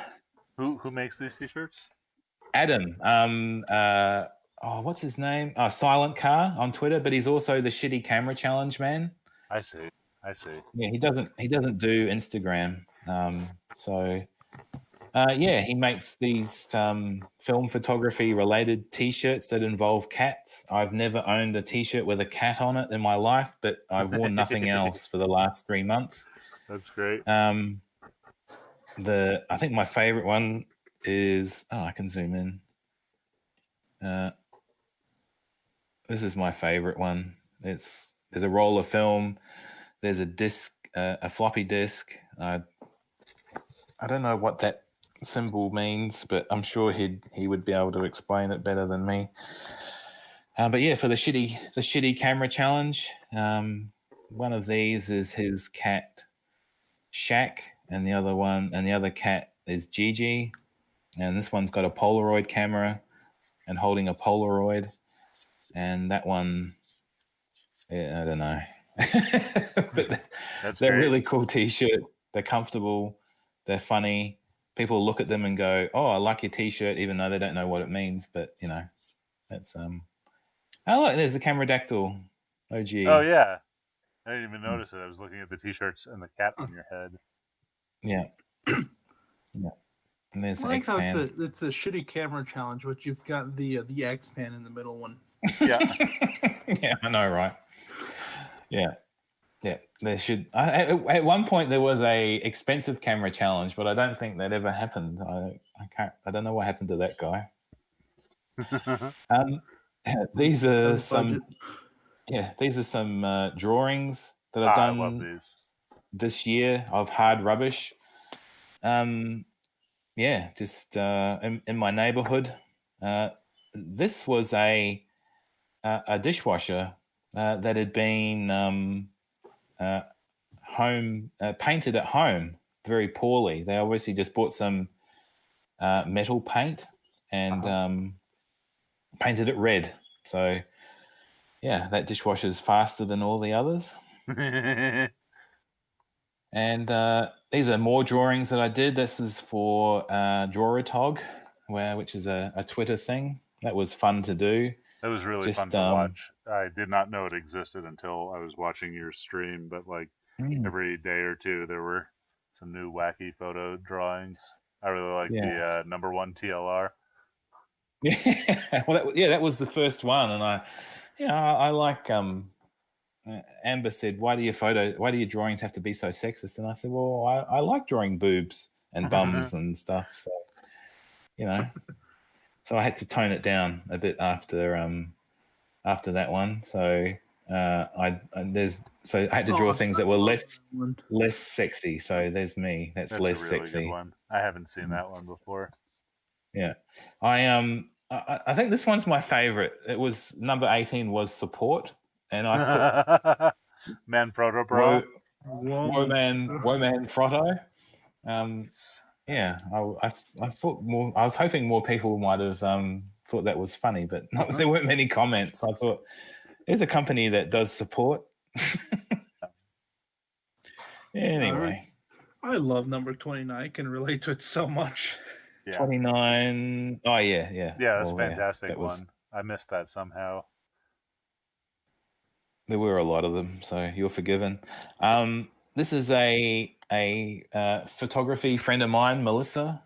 She one day on Instagram, a friend of mine sent me a message and said, "Are you posting photos as a woman on Instagram?" And I said, "Nope." And I went and had a look at the stream, and her shooting style and my shooting style is very similar. Like she shoots super wide angles and ultra wide angles and shoots around Melbourne and does street photography. And she's basically the female version of my photography, which is kind of bizarre. And when we go out and take photos, we're taking photos of exactly the same thing, and it's kind of strange. So that's really cool. That's Melissa. Oh, that's an X-Pan vertical one. That doesn't happen too often. Does she have an X-Pan? No, she's just got a couple of Leicas. But yeah, this photo she shot on the X-Pan of me, and I am using her Leica M6, and she had a Minolta lens on that for some reason. And we took a photo of each other. That was her first time using the X-Pan. I didn't know. She didn't really say if she liked it or not, but how could you not? Who doesn't like the X-Pan? Could you not? Yeah. How could you not? These people are having their haircut done, or their hair done for the first time in months. So hairdressers and stuff were shut for a long time, and they're just minding their own business in like a little arcade mall in the city, and I'm harassing them with my camera, doing their best to look at their phones and pretend I'm not there. But because it's so damn wide, I am basically, just a few feet away from them. So, you can see me in the reflection there. That's me. These are just some random shots around Melbourne City. This was the motorcycle was outside a motorcycle shop. He was just picking up his new toy, and there were just so many closed shops around the CBD. It was quite strange to see so much empty stuff. That was just a nice little scene that Melissa and I both liked. They were shot on just a little pocket digi camera. Have most of the stores come back in Melbourne, or I don't know. I'm not sure. I don't know if they'll come back. I think if you're, the CBD's sort of risky anyway to have a shop.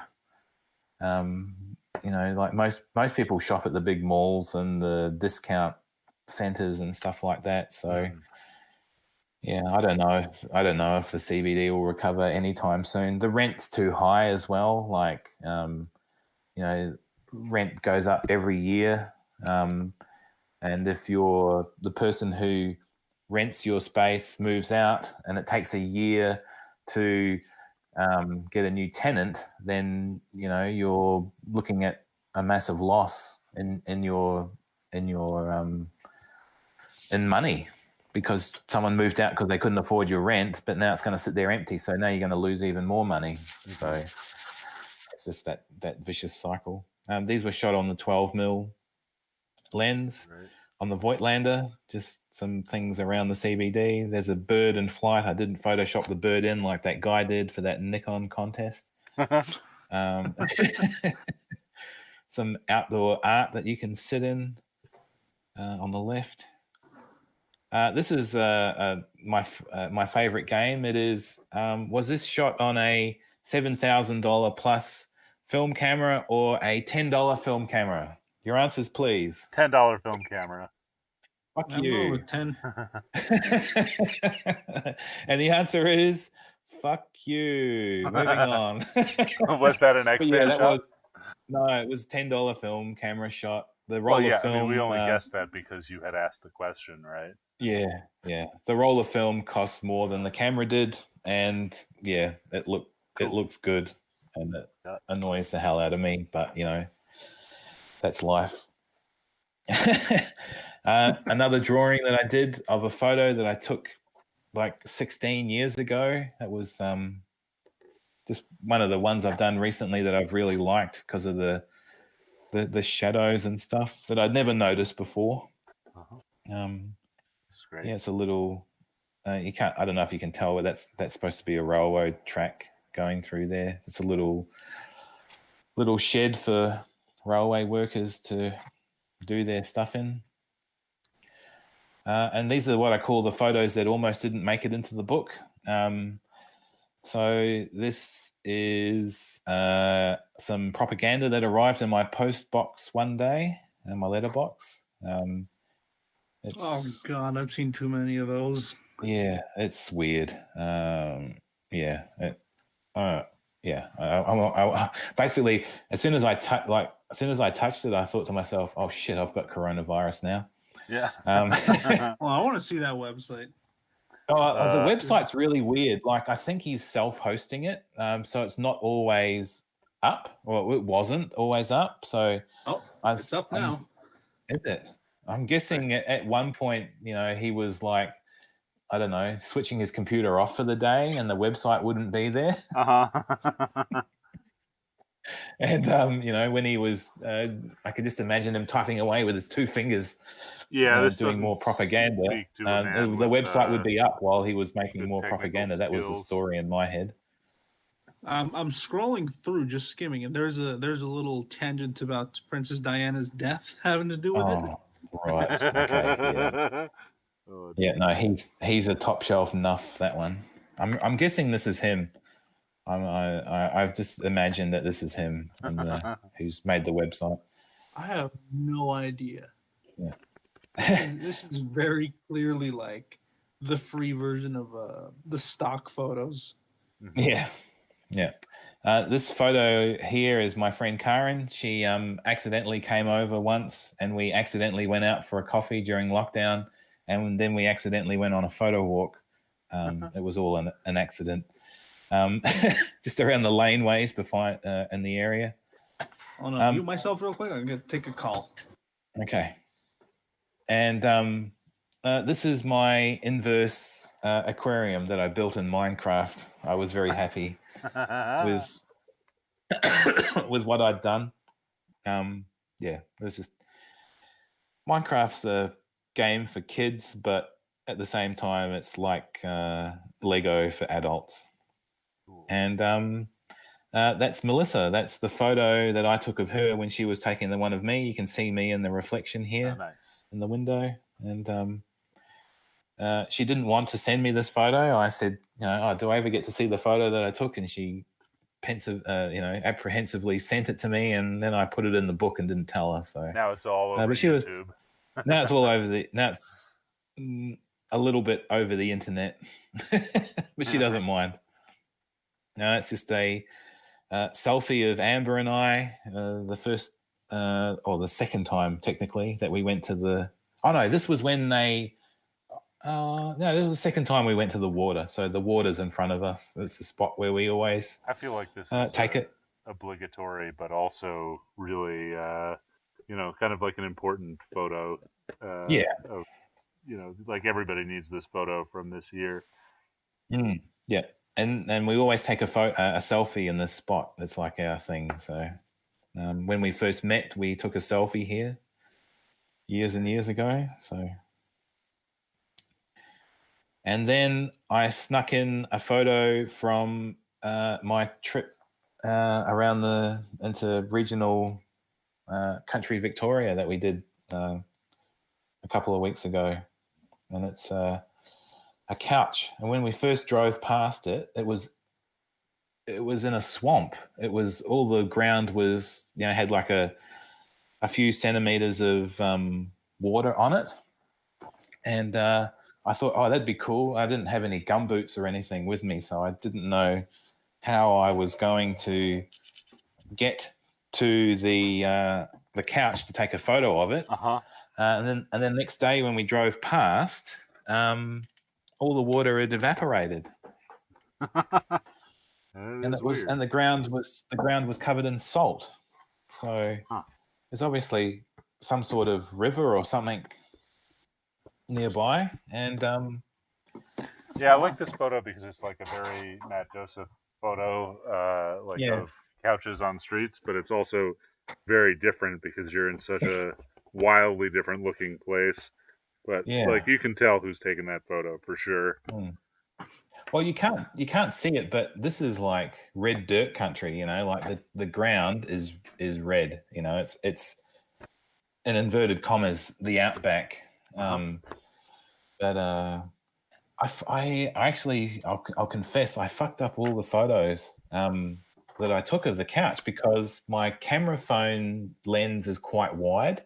Like it's probably equivalent of somewhere between maybe around 24 mil. And I took the photos on that first, thinking, and then not really thinking about the composition. I was just thinking about the distance I was from the couch. And I've all the photos I took, I've cropped out the top of the dead old trees in the back. And it's just a weird thing that I did. I've never really done that before. I like it. So that composition works really well. That's dope. And at the end of the book, there's the obligatory self-portrait, or in this case, the portrait that someone else took of me at the end of the book. Yeah, so that's... Matthew, you haven't met Ryan, have you? Ryan Muir? No. I haven't gotten that. Ethan, you saw his self-portrait there? Yes. Is that me or is that a Ryan Muir? Yes. Yeah. So Matt, our friend Ryan, who went to high school with us, is now a professional in New York, and he takes that photo like over and over and over. I feel like a lot of people do, but like that shot, that pose, like that framing, it's the vest. Familiar. Yeah. It's the side pack. I love it. Oh yeah, I found him. Ryan Muir, friends with, followed by Cameradactyl and Ethan Moses. I reckon this will be him. Yeah, that's probably him. We'll get him on the stream one of these days. He's very surly, but he's a good photographer. He is surly, but he is a good photographer. That is why we tolerate him. Yeah. Yeah. Have you got any friends, Ethan, that aren't photographers? Because I get the impression. I mean, Chuck is not like a professional photographer, but I like making money. I don't. Yeah. I don't know. I think like my group of friends from high school got all into it. Actually, so we had Chuck and I had this. Don't you tell the friggin' enlarger on the toilet story again, for fuck's sake. No, I'm not going to tell that story. We had this photo teacher, Mr. Gordon, who let us. Yeah, he let us use the photo room after school, right? But like he wasn't going to sit there and supervise us. He also used to keep handles of vodka in the like back room, and so photo club like kind of became like the place for people to hang out and drink. We have a lot of like Russian friends who would come drink vodka, and like eventually, they would pull out their cameras from their grandpas or whatever, and everybody kind of got into it. It was like a little bit of learning through underage drinking. I think people really like it. So there's a bunch. Also, for the most part, my friends who are not into photography do not come on this stream. Yeah. Have you revealed the Blimptown documentary? No, let's not talk about that. Never mind. I'll just leave a link in the chat. Let's not do that. Yeah, that was great, Matthew. I think that is really, really good book. Internet book. It was a pain in the ass to make, and I couldn't be bothered. Zero motivation, but it happened eventually. Yeah. Oh, now Ethan's gonna haggle me to make one even more. Yeah, you should make one.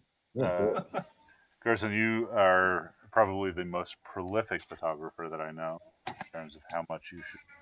I am the least prolific these days, but I'd like to change that maybe when I can go outside again. But, to be honest, I've been very unprolific since coming to New Mexico. Like, the things I like to shoot are not... I mean, I like backpacking and taking backpacking shots, but, like, backpack for a day and take, a quarter of a roll of film or something. But I really like walking around New York and, like, waiting for somebody to do something batshit crazy. and taking Yeah. a picture of that, which doesn't really happen here, you know. Not that Yeah. there are Well, you're people That crazy. kind You're, of happened to me in June. I was just going for a walk in the rain downtown, and I stumbled upon a protest. Not the same. No, but well, your test photos from the Branco Pan were fucking amazing. The ones in the desert, and then the ones from New York. You were just like, oh, these are just test photos. And I'm like, nah, no, Thanks. fuck you. They're not test photos. They're fucking awesome. Thanks. Yeah, I mean, like, that's what when I I told them. get to do the things that I like to do, I feel like I take some nice photos. Not like professional nice, not like our friend Ryan, but like, you know, ones that please me greatly. But I don't ever do it around my house. Like, there are no people on the street here. Like, Gerson knows this. Albuquerque is not a walking town, right? Like, Yeah. Gerson and I are kind of neighbors, but he lives 20 miles away. You know, like, Okay. I spend my time somewhere near Ethan. yeah, Okay. Gerson works Yeah. down the street from me, but So no pizzas on roofs to take photos of? no. It's rare. Actually, our friend Gary, who is also a professional in New York, came out here once and insisted, of all the things I take him to do in Albuquerque, he insisted to go buy a pizza and drive over to Walter White's house. And, you know, there's this lady who owns the house, and she's furious about this, right? Because people keep throwing pizzas on her roof. I wish I had a house that came with free pizzas on the roof. I would get a ladder and that's never like order pizza the dream. again. So, like, we go there, and basically, she just stands outside scowling all day, ruining people's photos. And I think eventually, like, she put up a fence. But, like, I took a picture, and it was lame, and then we ate the pizza. But Yeah. Oh well. Yeah, no. Well, It I became don't know a letdown once she realized. Yeah. I don't know if I've told you, Ethan, or not, but I actually have a friend in New Mexico, and he lived in Jesse's house that Jesse and his girlfriend lived in Breaking Bad. All those apartments? Does Yeah. he still live in Albuquerque? He lives in Albuquerque, yeah. What's And, his deal? How do you know him? I know him because through Flickr, actually. He's Australian, and he moved to America some time ago. But he lived in Jesse's apartment, and he lived in there just before they shot it. And he lived, you know, his bed was a mattress on the floor, and he likes to think that you know, they scouted his house and saw. But he lived in the apartments are mirror images of each other. So his was. They shot it in. I think he said they shot it in two apartments, but they're actually mirrored. They flipped it or something, so that it looked like they were all shot in the one apartment. Interesting. Yeah. Cool. Hollywood trickery by flipping the image. What does he do out here? Software. Like, he's a software engineer. He was working for like it was like a live search engine at one point, and they got some funding and moved to California. I think they all moved back. I don't think they were funded anymore. I don't know what he's up to right now, because he had a kid, and there's this, you know, when people have children, they don't. The worst. They don't communicate anymore. It's game over. Yeah, it's my favorite thing. Like, I had so many Flickr friends, and then, like, you know, there'd be photos of abandoned buildings and rundown shit, and then when there's randomly a photo of a baby will come onto their Flickr stream, and then that's it. Yeah, there's nothing after the baby photo. Yeah, I've had a couple friends. Chuck has actually been pretty good about it, but a couple of friends here, like one of my best friends in Albuquerque had a baby, and then, like, you know, one summer we spent all summer together, like using a backhoe and fixing cars. And then he has a baby, and, like, I don't see him for a year. And then there's the pandemic and the lockdown. I haven't seen him. And then, like, he just had another baby. It's like, it's done. Yeah.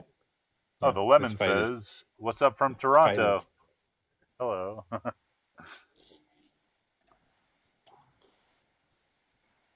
Yep. One of these days, his baby's going to be like big enough to hold a wrench, and be fun. Well, didn't you want people with little hands to help you build those things? You know, there's an opportunity. Yes. Yeah, I just saw my friend was out here on a cross country road trip, so he stood on the other side of my backyard and we talked for a minute with masks on at 25 feet away. But maybe he will come back. He said, maybe I'll bring my wife and his 2-year-old son, and maybe they could hang out with Laura. And I said, no, like, gotta take advantage of David's little fingers for surface mount soldering. That's what I need.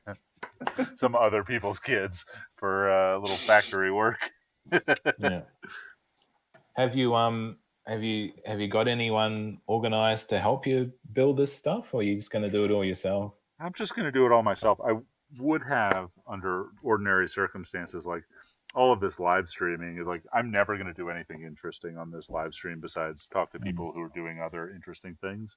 Because I need my full attention to do design work, but all of this sort of manual rote, like trimming and sanding work, I normally just would have paid a kid to do it, but because of the pandemic and like we're currently under a lockdown, I can't have somebody here. And like I probably could pay my friend's son per piece and just like go drop a box off on their lawn and have them pick it up and go pick it up a week later. But there's like quality control issues, and I might wind up paying him $500 to like ruin a couple $1,000s worth of pieces, and then be back at starting point. And like, so I've just kind of sucked it up and done a lot of this stuff myself. But I think one of the first things. Yeah. Where is the stream live? We're simulcast to Twitch, Facebook, and YouTube. Can you give me just any link? YouTube.com/Cameradactyl Cameras. Cameradactyl, gotcha. It's Cameradactyl Cameras. I'm one of the cool people. Yeah. One of the first things I'll do when everybody in New Mexico is vaccinated is like hire a kid part-time to do something. Like I think I could make money, if I had more time to design things. And like I have 3 products that are ready to go right now that I've like talked about on stream that I just like haven't had the time or wherewithal to manufacture and haven't put them on the website. And like every once in a while I get an email like, hey, that thing I saw you on stream like talking about, can I buy that? And I just have to answer like, no, I don't have the capacity to make them. But if I pay the kid twice minimum wage or whatever to sand and do all of these things, I think I produce quite a bit more. Anyway, it's not too terrible for now, but one of these days. I just like that you've learned how to say no. Yeah, for sure. I say no more often than not. Oh, that's good. That's good. I'm glad. Yeah, thanks. But sometimes I say no and I wind up doing it anyway. Right? Yeah, as we know. Yeah. Yeah. Cool. Oh, 1, 2, 3, 4, 5, 6 more of these things to go. About 2 hours late to lunch. That's cool. Hey Chuck, have you taken any pictures besides Ansel's poops of late? Oh yeah, I take tons of pictures, but I'm not making them public for obvious reasons because they all involve my child, and I'm opposed to showing my child to the internets. Yeah, he's super ugly. Yeah, exactly. I don't want to blow up his spot. No, he's cute. And you know my policy, right? Like I don't show photos for like a decade because you don't know what's good for a decade. Yeah, I just got some pictures from 2004 of me on a horse on Christmas that I hadn't seen since they were taken. Wow. I just got interrupted because I'm apparently very loud, and the kid is right there. Sleeping. Sleeping. Trying to sleep. Oh, you're such a bad dad. The worst. I'm a pretty bad dad. No, you're all right. You haven't taught him to solder yet, though, which one strike against you. I tried and he burned himself. No, that's how they learn. You know, I need those little fingers up and running as soon as this pandemic is over. Need those calloused, burnt fingertips. yeah, they're so small. Yeah. Cool. I'm trying to work out what all the cool computer stuff is behind Chuck. Oh, Is it? server, broken computer. Yeah. Chuck is a bit Is of it a sound? computer Is it a repairman. sound mixing board or a keyboard on the top shelf? It's a keyboard. Okay. Yeah, all the music is in a different room. But yeah, he plays with this one because I never use this anymore. I was like, it's actually a good camera. Oh, you have an Yeah. X100? Yeah, it's a Wait, good camera. Ansel but- plays with that camera? Yeah, I just give him the X100 because I'm like, I will never use this ever again because it's not a cell phone. Yeah.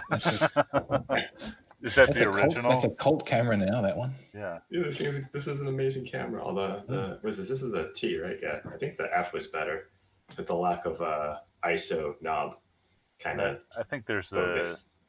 S, the T, the F, and the V. I think Something the like F fixed. I think the F finally they added the physical ISO knob, and I was like, that's a real improvement. Yeah. But yeah, I don't take enough photos with it to care.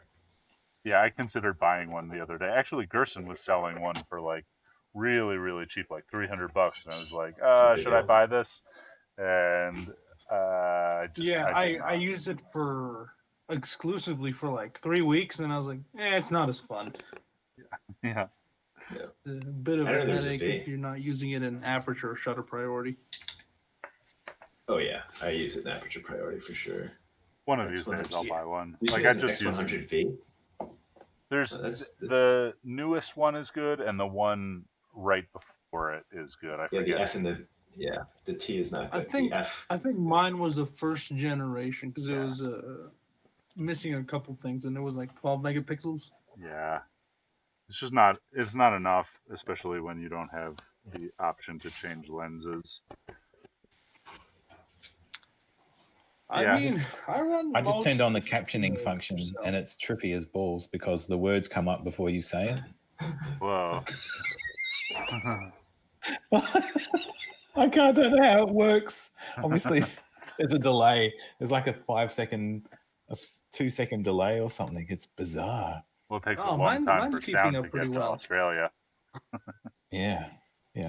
It's that transatlantic cable Jesus. or Pacific, whatever, water, ocean. Interesting. I wonder. There's probably some interesting routing of the data packets. I bet actually some of the packets go through the Atlantic and some of the packets go to the Pacific while we're talking. Maybe not. Yeah. Maybe it's more clever than that spatially. Still You're in good. Albuquerque and trying to get to New Zealand. Australia. Yeah. God, I'm actually trying to see if I can find a nice fish and chips recipe right now. I'll find one for you. Yeah. I'll find you a fish and chip recipe. These all look great, but I'm like, I'm not What's allowed the to make best one, fries though? anymore after a particularly bad kitchen fire we had years ago. Mike so would be far the proud. only thing I've ever burnt was my fingertips. Oh yeah, no, this was like a big pot of grease fire with flames up to the ceiling and Laura using the fire extinguisher on me. It was a Oh my thing. God. Now I'm not allowed That's how to you lost your fry. hair. Of It was course. years ago. No, I lost hold my on. hair because I bumped my head on the sink. Oh. Well, I We had think a the dogs locked politician themselves here in my in the room. States who was going bald, like I am, and he was just like, "No, it's not male pattern baldness. I was fixing the sink and I bumped my head." Such bullshit. So good. Oh, All right. Matt, what do you have on the agenda for the day now that you're up and warmed up?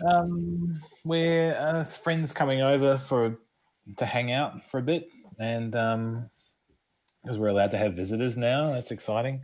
And we might go out for a bit of a walk around the neighborhood and take some photos. And I don't know. I've got some Lego for Christmas that I've got to build at some point. What set is it? It's New York related. Hold on, I'll show you. Oh, I hope it's Ghostbusters.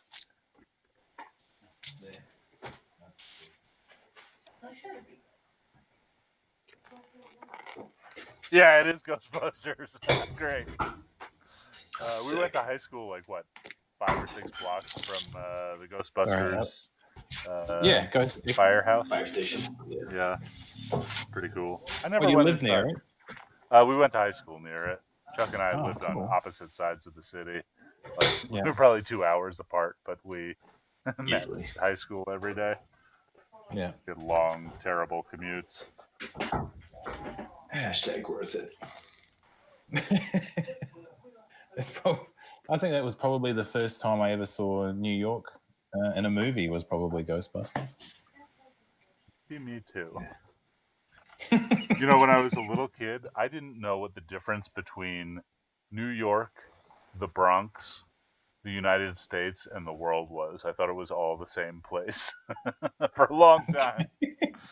That's a common affliction for New Yorkers. Different names for the same thing. I had no concept. Yeah. Yeah. Well, I think it's confusing for the rest of the world as well. New York. You know, are they suburbs? Are they different towns, or what's going on? Yeah. You know? Is there really a zoo in the Bronx? You know, like what's going on? Have you been to the Bronx Zoo, Matt? No, I haven't. No, I didn't. Greatest. I don't even think it was on the itinerary. Yeah, probably not. Just I just wanted to see the Guggenheim and just wander around and pretend to be a photographer. You are a photographer. You took some really excellent photos. Yeah.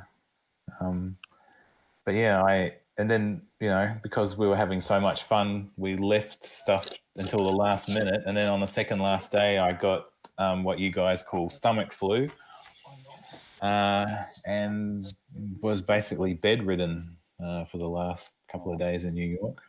Shit, it sucks. Yeah, literally.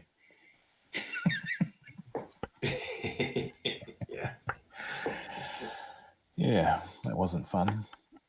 But you know, like we were staying in the Lower East Side. I think on the last day we were there, I managed to walk maybe I only know it in meters, maybe 200 meters or so. That's all I could do on the last day was walk to the vicinity of the Brooklyn Bridge, and that was it. I was done. I didn't even have the energy to walk up onto it. Yeah, that's long enough to get some pizza. I just stood underneath it and then said, I need to go lay down now. Good times. Yeah.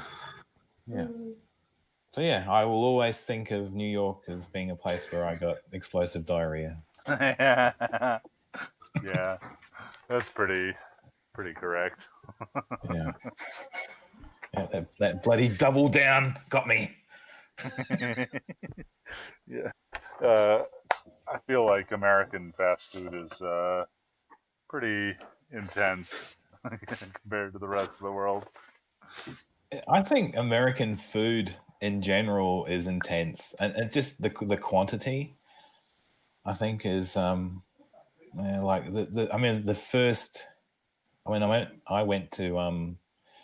first went to LA as like a 15-year-old fat kid, and it was I don't remember the food quantities being so enormous, but going back as an adult, it was just like we stayed at a hotel in LA right near the airport the first night we were there, and I ordered the meatloaf from the hotel restaurant. I just got this massive pile of food. I couldn't believe it. Yeah. It's Yeah. just like, did I order like for two, or like what happened? I remember They don't being fuck around. in LA and buying a $6 burrito from a truck that came out. It was the size of my arm. Something. Wow. Right. Yeah, it's just and like just the pizza slices in New York. I mean, I didn't get my pizza slice from like what's the name of a Ray's? Is that the pizza shop that everyone It's like half goes of mad? the pizza shops. Which one? Half of the pizza shops in New York are called Ray's. Is that They're all right? right. Yeah. I mean, there's also like didn't- Sal's and Sam's. Yeah. We have like running disputes over whose pizzas are the best. Chuck grew up by the best calzones in the cities, Sal's. Miss Sal. He would tap his cigarettes into the pizza while watching CNBC and yelling about the stock market. It made them really good.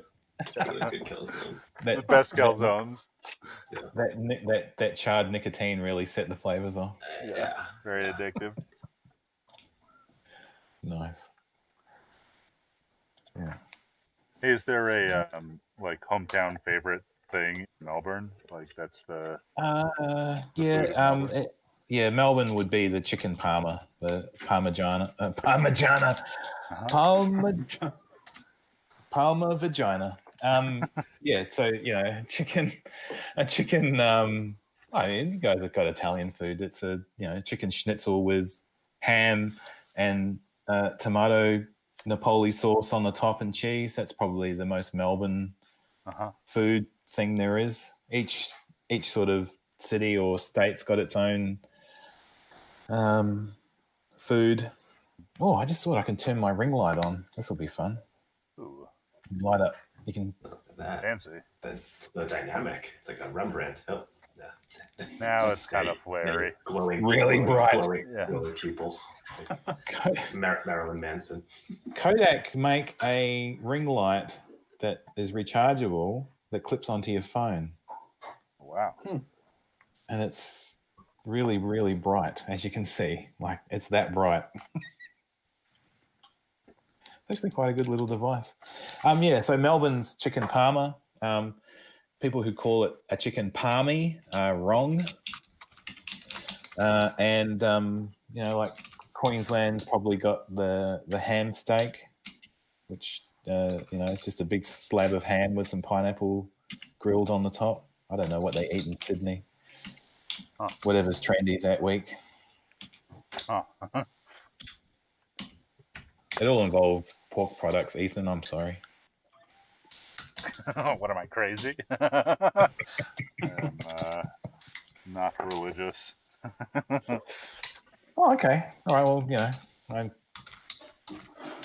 I don't know many Jewish people. I don't know these things. Now you know a few.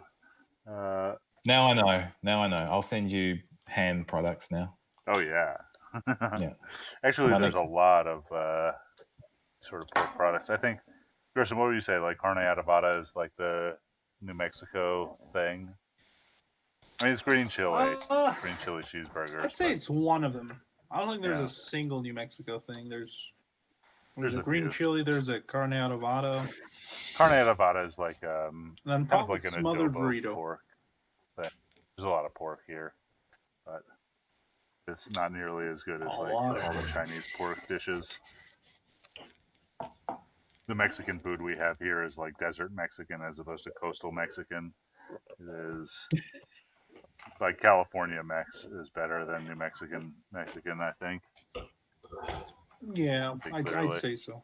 Everybody every culture's food by the coast is always better.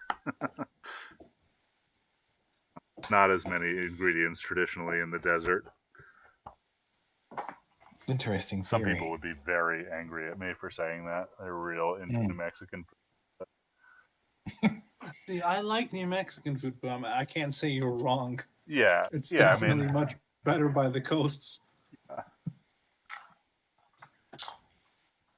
lot less avocados out here and like fish and shrimp. Although, actually, your fish and chips made me want to go to like Sharky's on the west side, which has fish tacos, which is pretty good. I doubt they're open. I don't know. If it's sketchy enough, they're probably open. No, you've been to Sharky's, no? It's like always outdoors. They never had an indoor dining thing. Although maybe they changed that. But I think they're closed for the winter. No, they're open. I just Googled them. Oh. Takeout only, but they're open. Interesting. Yeah, they have good fish tacos. Closing at 7 p.m. Yep. Oh, it's a shack. Yeah, I mean, it's kind of a shack. It's like, I don't know, maybe it was like a big old trailer, and then they have like a sort of semi-covered patio area that's huge, and sometimes they have like mariachi bands and such, folk bands. Yeah, there's a lot of outdoor eating, I guess, in the southwest of the U.S., like food trucks, shacks, that kind of thing. It's pretty hot most of the year. Probably like Melbourne. It's not even that bad outside right now. Like, what's the weather like right now? Yeah. Well, we get, Melbourne gets hot this time of year and in summer, but in winter it freezes. It's not nice. Yeah, but like you don't get a lot of snow, right? 50 degrees right now. Yeah, I bet our climates are not. I mean, the climate's got to be very different, but the temperature ranges are probably similar. We're desert, but we're high desert. Just having sure.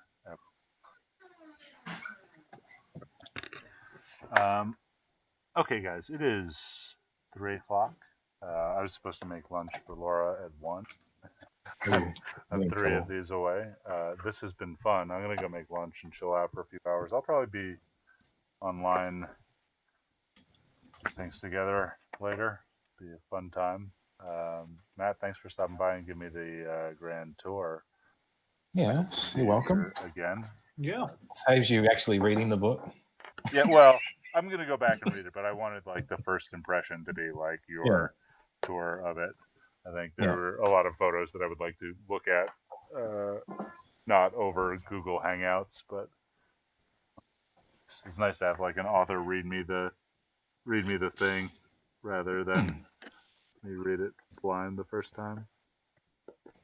Well, I've chucked the link into chat if anyone else is interested in having another look. I recommend reading the sarcastic comments underneath each photo. They're popular. They usually involve food or unusual situations that I find myself in.